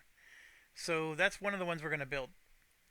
And that's going to allow us to go to level 5 for agriculture. So I got to get aggressive with getting that built. The second we want to build is a foundation, for sure, which is going to help us do the agriculture as well. And there's another foundation here we can try to go for. This one would be nice to get another barracks or another resource upgrade. I basically am at a spot where I want to build everything.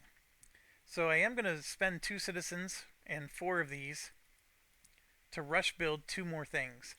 I'm going to rush build this one, this chateau, and I'm also going to rush build this foundation, like so. And then that gives us room for this and this to be stored. I will spend the 1 gold. We're going to take that one from him. And let him get another one. And unless I want the 3 towns, which I do want towns. I mean, this is only level 1. It'd be nice to get these towns up. I'm probably not going to be doing much with that. So now we're going to go ahead and build. So everything comes down, or progress, I mean. So we got our 2 fields out of this. We have a wild, which we can use for anything. And we have this, which is a library that's going to give us a gem at the end of the game. And we get any level 1 or level 2 knowledge. I'm taking university, so that makes the book requirement. This satisfies this book requirement. This satisfies this book requirement. That satisfies that one. So all these. So now I just need the materials. And then I can try to rush build. I'm out of materials. I could use my gold to rush build something. I'm looking. Like I would need 4 gold to get this going. And I think I'm going to do it though. I'm going to spend 1, 2, 3, 4 gold. We're going to, this 2 gold to get 1 material, which lets me do 2 bumps. 2 more gold to get another material, which lets me do this one for 2 bumps. So now I have 2 grain and 2 foundations. So we're going to spend all 4 of those to upgrade this bad boy to level 4. And now you see I need 2 cores and a capstone. The capstone is in the process. I don't know what happened to the cores. I thought I had one. I must have used it for some other purpose. I can use this as cores. I just can't use it as a capstone. That's what these wilds come in handy. They help you get some of these special ones. So I'm going to get this to level 5, which is going to be worth 17 points. And there's this little chart here, and you can see like it says level 5 is only worth 12 points. That's where I'm saying like this chart's wrong. It's worth 12 points for some of these, but like the agriculture one is worth more, and it should be because this is really difficult to level up. We've been spending a lot of resources and focus on that one, and you can see the other ones have been suffering. I need a lot of builds, a lot of stuff, but finding that capstone was huge. Without that capstone, I probably wouldn't have been as aggressive, but I'm going to... Sorry, I was grabbing some coffee. I'm going to be aggressive now. Okay, so now I'm going to take my worker, and I'm going to put him here. I am not attacking anything. I am going to... I spent a lot of my gold, didn't I? I'm risking a bit here. I'm at 10. He just needs 3 bumps and I'm in trouble.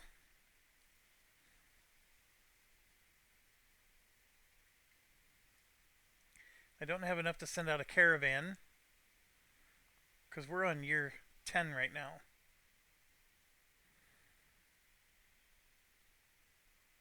I don't even have any of these built. There's still one more invasion card that could be out here. I'm gambling that we don't have any more. We sold 2 of the 3. Ugh, that's a weird gamble to make. The bigger gamble right now is this war front. So, okay, I'm going to go ahead and I'm sticking with it. We got to go economical. We got to get things built. So, that means we're going to reveal the event, and it is an economical one. And sure enough, I get 2 gold and a gem. That was fantastic.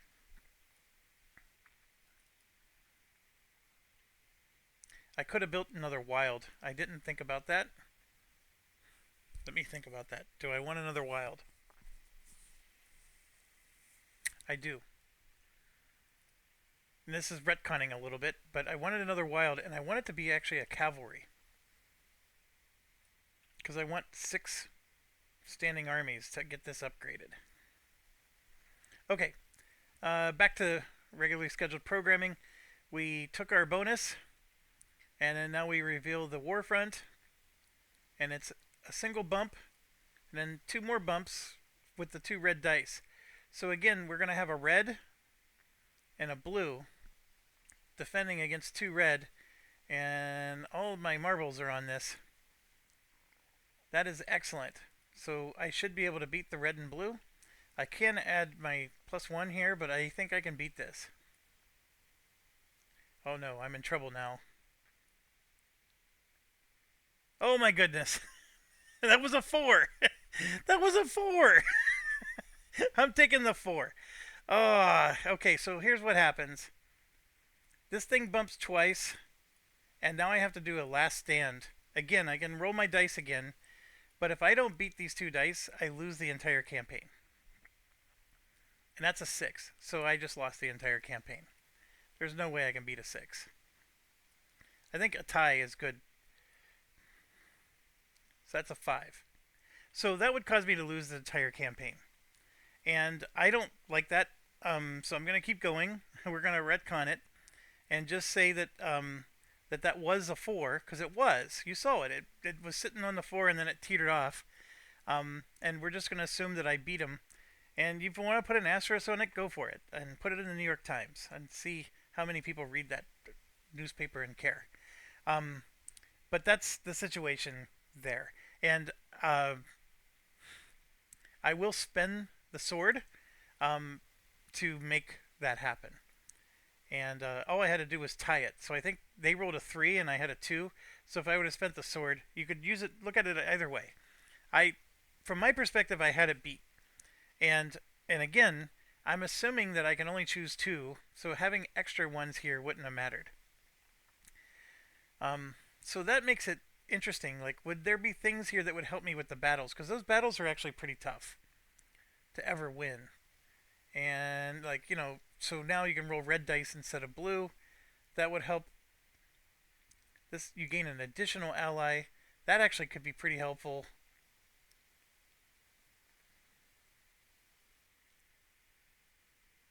Reroll symbols count as 2.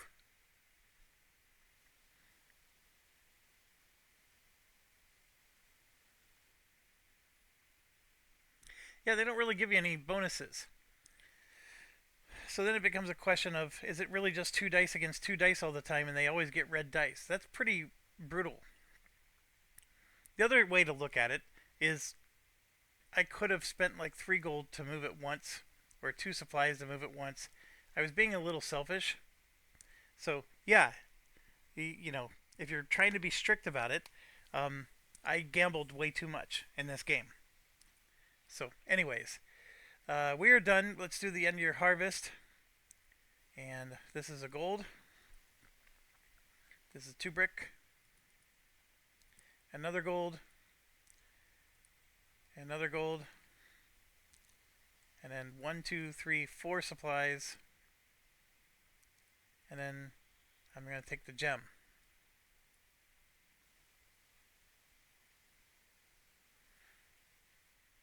We draw our 3 cards. We're in the second to last round of the game.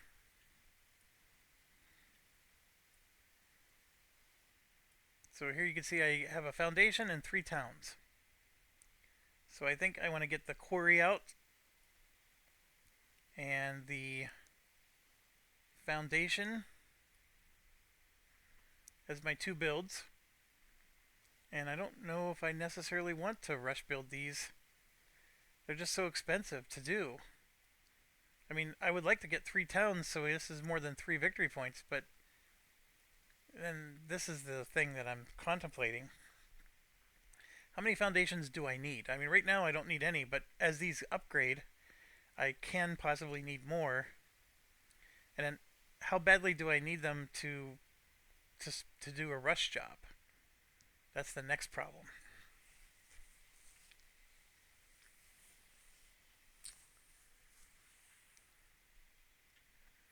I'm going to discard this one, and we're just going to let it ride.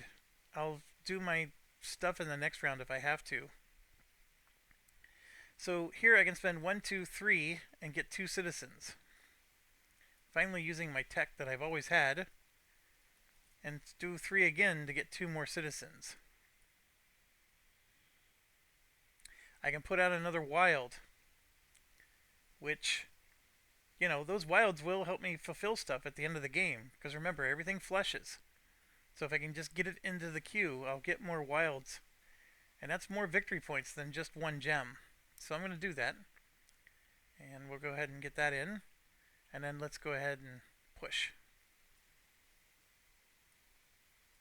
Alright, so another wild came up, and then one of our knights. So we now have 3 here. I don't have the 6 to do this. So now it becomes, do I want to spend this to push stuff? And my answer is, I think I do. But where do I want to push is the question.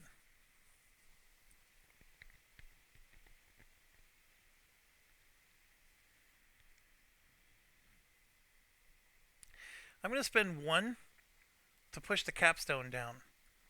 And then all 3 of these satisfy this. And so now we got our Grand Arboretum, and according to the rules, this is like a world wonder.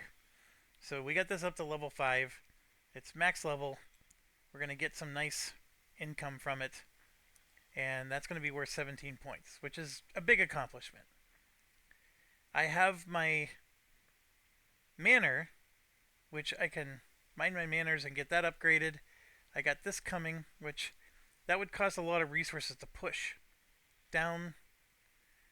And then of course the poor 3 towns, I never got those going. So what I'm going to do instead is I'm going to spend 1, 2, 3, 4, 5, 6 to do what I always should have been doing.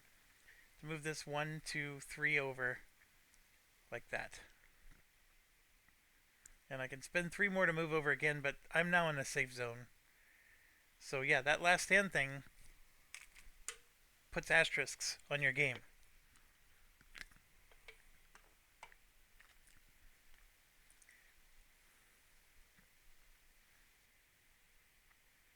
I'm looking. I don't think I need to rush push anything else. Actually, I do. I'm going to spend this 1 to move this down 2. And then see here, I can spend a gem. This counts as 2 chateaus. And that's exactly what I'm going to do. And so this will get discarded.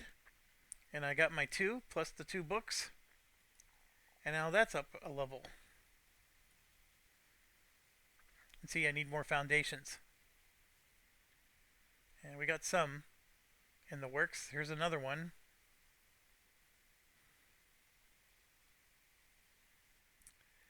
Now the question is these 2. I got 1 coming. Yeah, see, then I'm going to need more foundations. This one needs more foundations. So you can see like the foundations get, and then when you get to level 4, then you need the cores and the capstones. So foundations are like the, once you get to level 3, you need foundations to keep going. Okay.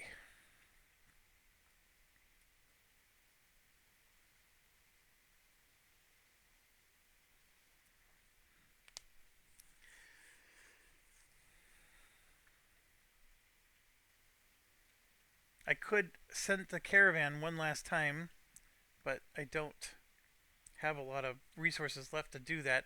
I could have, for example, not spent to get these citizens back. Do I really need the caravan to go? I mean, that gives me a citizen and a gem, but I'm actually going to leave it be. I'm not going to rush anything more. I think I'm done. So I'm going to choose my stance, and I'm going economical now. And right now, the best economical, like I do seem to always need bricks, but I'm going to go with the extra supply.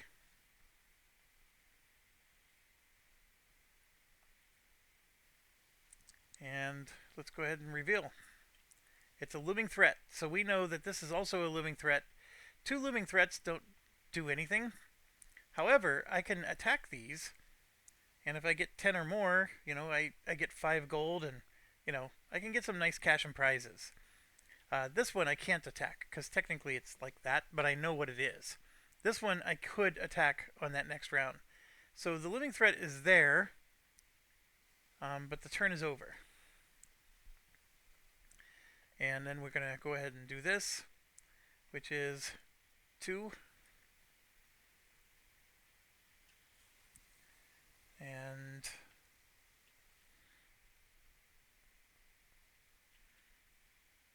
do our end year harvest. So we get 1 gold for here, 2 bricks, another gold, 2 gold, and 1, 2, 3, 4 supply, another gold, and I'm taking a gem from here. Okay, I know there's no more invasions. We don't have any fear of that. Let's draw our 3 cards and see what happens. So we got another capstone. This one's on the township. A township capstone is near impossible for us. We're only at level 1. However, one thing about a capstone is if you put it in your hinterlands, like this, it's going to add 2 threat to my kingdom, but it's worth a victory point at the end of the game. So if you don't need the capstone, don't put it in your queue. So now I have these 3 cards to deal with, and there's another quarry. So I'm going to get the quarry there so I can get this upgraded. And there was a cavalry, which would have been nice to know about a while ago. I'm going to get some towns going, because I look at my situation. There's no foundations. Oh, there's this foundation. Hold on. This is my priority, to get that in place. So now the question becomes, I only have 2 resources here. I can burn a citizen and 2 resources to rush build something else. And I think I do want to do that. I'm going to rush build a town. I know I need 3 of them. But see, this counts as 2 towns right here. So I'm going to go ahead and do that. And then I think I'm going to stop, because I don't have any more resources anyways. And now, the question is, do I want to get another wild card in? And my answer is heck yes. Wild cards, if they help you to get that last building built, they're worth way more victory points. So let's move this down. And here we go. That's 2 wild cards. This is a 3rd wild card. Then we got ourselves 2 of these guys. So we're at 1, 2, 3, 4, 5 of our standing army. We have a whole bunch of stuff here. I don't want to spend the wild cards yet. So we'll probably end up getting our final income without resolving any of this. But that's okay, because after your final income, you do get to do a final round of building stuff. So,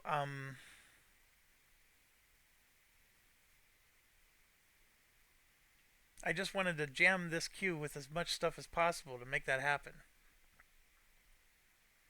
We know we're not getting attacked, so I can really just peacefully do stuff here. So for example, I can spend 6 to move this 1, 2, 3 back. And then I can spend 2 more to move this back again. I'm trying to get victory points. I don't think I'm going to be able to. I am going to get this past 6 though, to be able to move that again. I don't want to spend anything to rush build. Now, why would you rush build? Well, you can increase your incomes, right? I'm going to get to collect my income one more time. And so you may want to rush build so you could do that. And I was doing that earlier in the game, but I don't want to do that now. The rush build's not that good. I will spend the 2 supplies to get my 1 citizen back, because that's a negative point at the end of the game. And I think we're done. We already know what the event is. The only unknown is this one, and it's a 2 bump. And then possibly 2 more bumps. So they're going to roll their 2 dice. Man, they rolled a 6. I have a red from this one, and then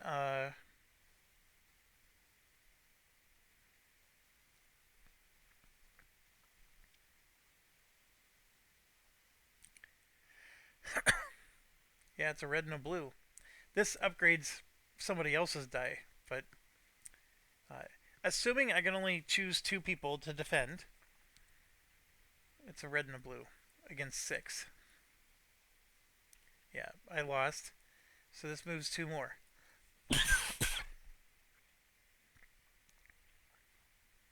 Okay. Oh, hold on. I was thinking of doing this looming threat instead of the resource thing, because that would have given me 2 gems and a 5 gold bump. Yeah, I would have sent him out at a 3, and then just anybody, really. Yeah, I would have sent both of them out. Yeah, I'm doing that instead of the resource guy. So we're going to go after this looming threat. I want to get a 10. Actually, I send 4 out. So then that means I would have lost the battle for sure. So I would have put... And here, I'll explain it in a second. Why am I sending 4 out? Because there's 2 campaigns that goes against him. So this would be... He upgrades the dice quality of 1 unit. So basically it's going to be 3 blue dice and 1 red. Yeah, 3 blue dice and 1 red. And I need to get 10 or better to win this. This was horrible. I'm not doing great.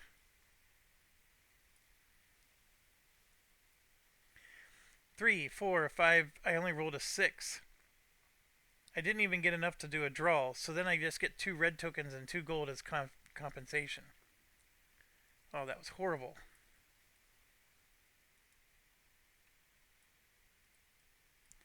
1, 2. Okay, well, bad idea that was. All right, we already did the war front, so now we do end harvest.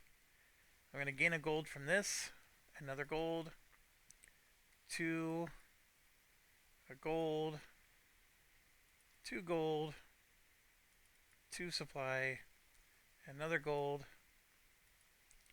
and then I can take a gem, but I actually think I'm going to take... That's 1 gem. Sure, I'll take the gem. That's a victory point. Alright, so now we're at the year end.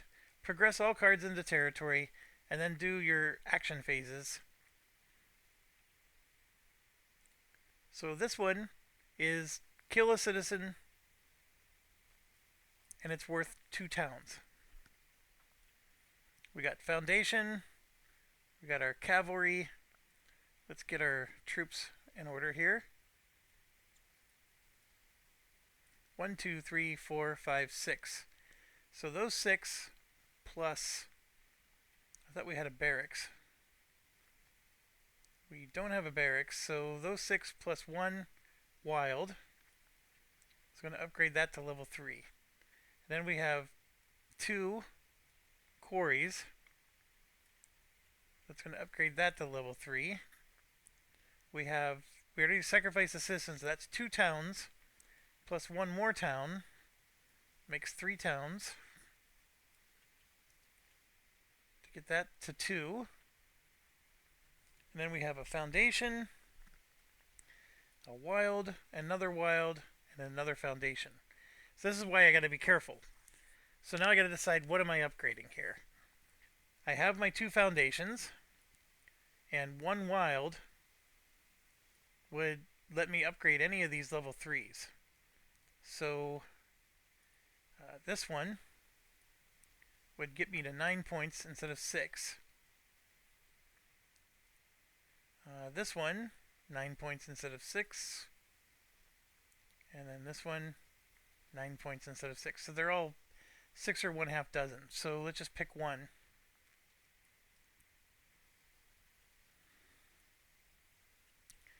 I'm going to go ahead and pick the influence. So now we got that up to 9. And then I have 3 wilds. So I can't do a capstone. These wilds are not allowed to be used as a capstone. But I can just pick any of these and upgrade another one. Or I could upgrade this one, which also gets me to 9. Which is funny, because that's 9... Whoops. That's 9 no different than that one. So let's say I would have done 3 wilds... Well, no. I could have done 3 wilds to upgrade to 9, and then upgraded again to 12.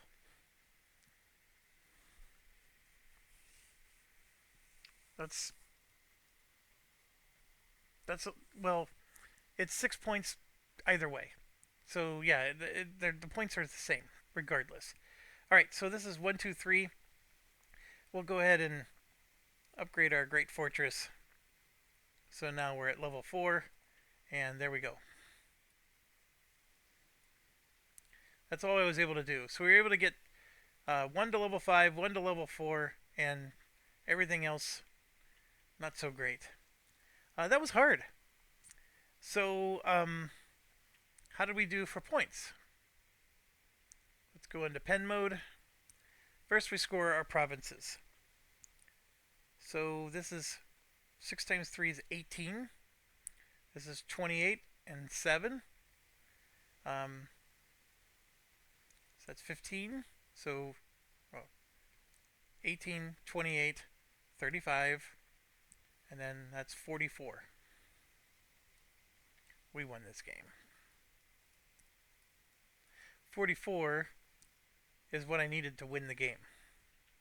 So we got that just from our provinces alone.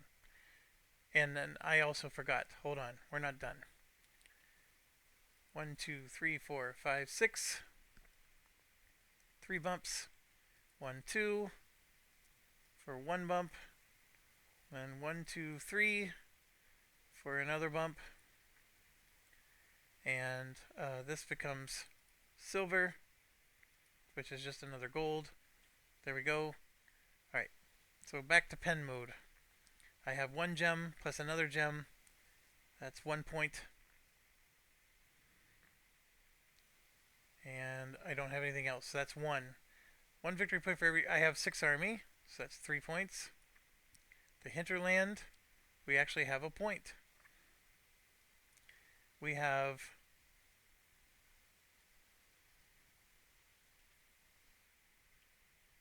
I was supposed to spend those supplies to fix this, but I still... either way, it washes. -1, and then this is 2. So 47, 48, 49, 50, 51. And it was the epic.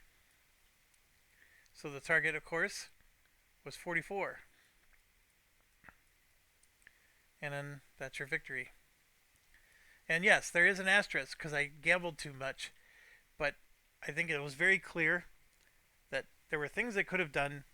I could have just spent 3 gold. Like I ended the game with 3 gold that didn't score me any points.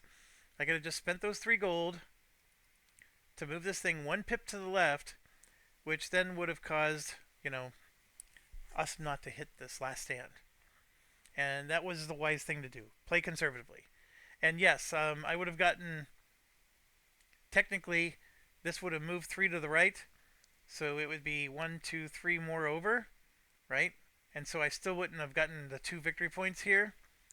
Who cares? 49 still beats 44. So so that's the saga. Normal. I obviously they have hard and nightmare mode. So what would be interesting is to do like so if you do nightmare, you start with 5 prosperity, which means you get cards right away. And then if you do an ending of nightmare, you're going to get 4 more. So that's now 9 prosperity that you literally start the first game with. But you got to get 30, 32, and 46 when you play. A lot different. So yeah, there's some ambiguities. I think that this should be flushing a lot more. Um, I'm having fun. I mean, I just played 3 games of this, and I want to play again. I do think, to the credit of the designers, he originally made this as a multiplayer game. The multiplayer game is a lot of fun. He does have the right amount of attacking other players, and like these looming threats. Like, usually you're relying on some other player to take out that looming threat, so the rest of us can breathe a little bit. Um, but yeah, it's I actually thought this expansion faction was a lot of fun. The only ones I haven't played now are the vampires, and I haven't played Ender or whatever they're called, the Ender Clan. Um, this one I think is straightforward. I don't think it's going to be too difficult. You're just manipulating these tokens a lot. Um, and then, of course, I probably really should give them a go. I think that these could be very powerful. And then this one, I didn't show you how to play them, but I have. This is the one I actually play the most. And the getting 3 resources and a gold every time you get rid of a peasant is pretty darn powerful. You basically could ignore the resource path and build up everything else. All right, thanks for watching. As always, stay awesome. And there you go. There's a solo saga campaign of Gilded Realms. It's still. It would be a late pledge if you went to the Kickstarter page. I think they do have late pledges. I am not paid by them to say that to you. Um, it's just a game I personally backed, and so that's why I'm and they don't my copy doesn't get to me any quicker just because you went and pledged. I just think it's a pretty cool game. Is it heavy? I don't think this is heavy at all. I On BGG they said it was a 3 out of 5. I think that's nonsense. I think this is a 2.5. Um, but I guess there's some strategy and things of that nature, and that's why I like it. It's a very fun little. Um, there's a game called Kingsburg that has there's like a variant to it where the goblins can invade a second time, and you basically get more invasion mechanics whenever you do that variant. And I loved Kingsburg for that reason. Kingsburg was a pretty fun game just on its own, but once they added the goblin variant, where the goblins were more aggressive, that made it even more awesome. And then Orleans actually did this with their expansion. They have the possibility to do additional, where you're basically building up defenses and you're sending your chips to various spots on the wall. Um, and Hadrian's Wall in a way has its own little mechanic that does something similar. I love tower defense games in general. Um, I tend to love them more when you're building the towers and less about the heroes. I do have a tower defense game I've never showed you guys. I should probably show you sometime, but the rulebook is horrendous, and I love the guy who designed the game. But I have to say that every time, and I apologize to him. Um, so I do have a really fun tower defense game, but he focused on the heroes instead of the towers, and that takes it down a couple notches on me. I don't care about having powerful heroes. I want the game to be just I want to figure out how do I defend. Castle Panic. It was a great game when my kids were growing up. I love playing that game with my kids. I enjoyed that game as much as they did. And it was such a great way to teach them how to get logical and think about, okay, well, you got to kill this guy first, or otherwise he's going to get in. It's that kind of thing. So, anyways, to me, one of the best mechanics that I love in a game is tower defense. On my channel, you saw me cover Convicted. Convicted was about defending. You're building up your castle and you're defending it every round. I just absolutely love the concept of I need to defend myself So what can I do with my limited resources, and how can I take my ragtag band and survive the game? It is the absolute best. Um, a lot of solo games use this mechanic. Code Word Cromwell sort of has a tower defense mechanic, and um, this also does. That's why this, I think, appeals to me so much, and I love the idea of, you know, figuring out how to get resources and build your stuff, um, and so forth. So, anyways, there you have it. Gilded Realms. It's not going to blow your socks off, but it's a very fun, solid game, and I'm glad to have it coming into my collection. I've been playing it on tabletop with my sons, both of my sons, and even my one that's at West Point, and it's a really nice. He's already texted me. He's waiting for free time so he can play me again in this one. So, anyways, thanks for watching. As always, stay awesome.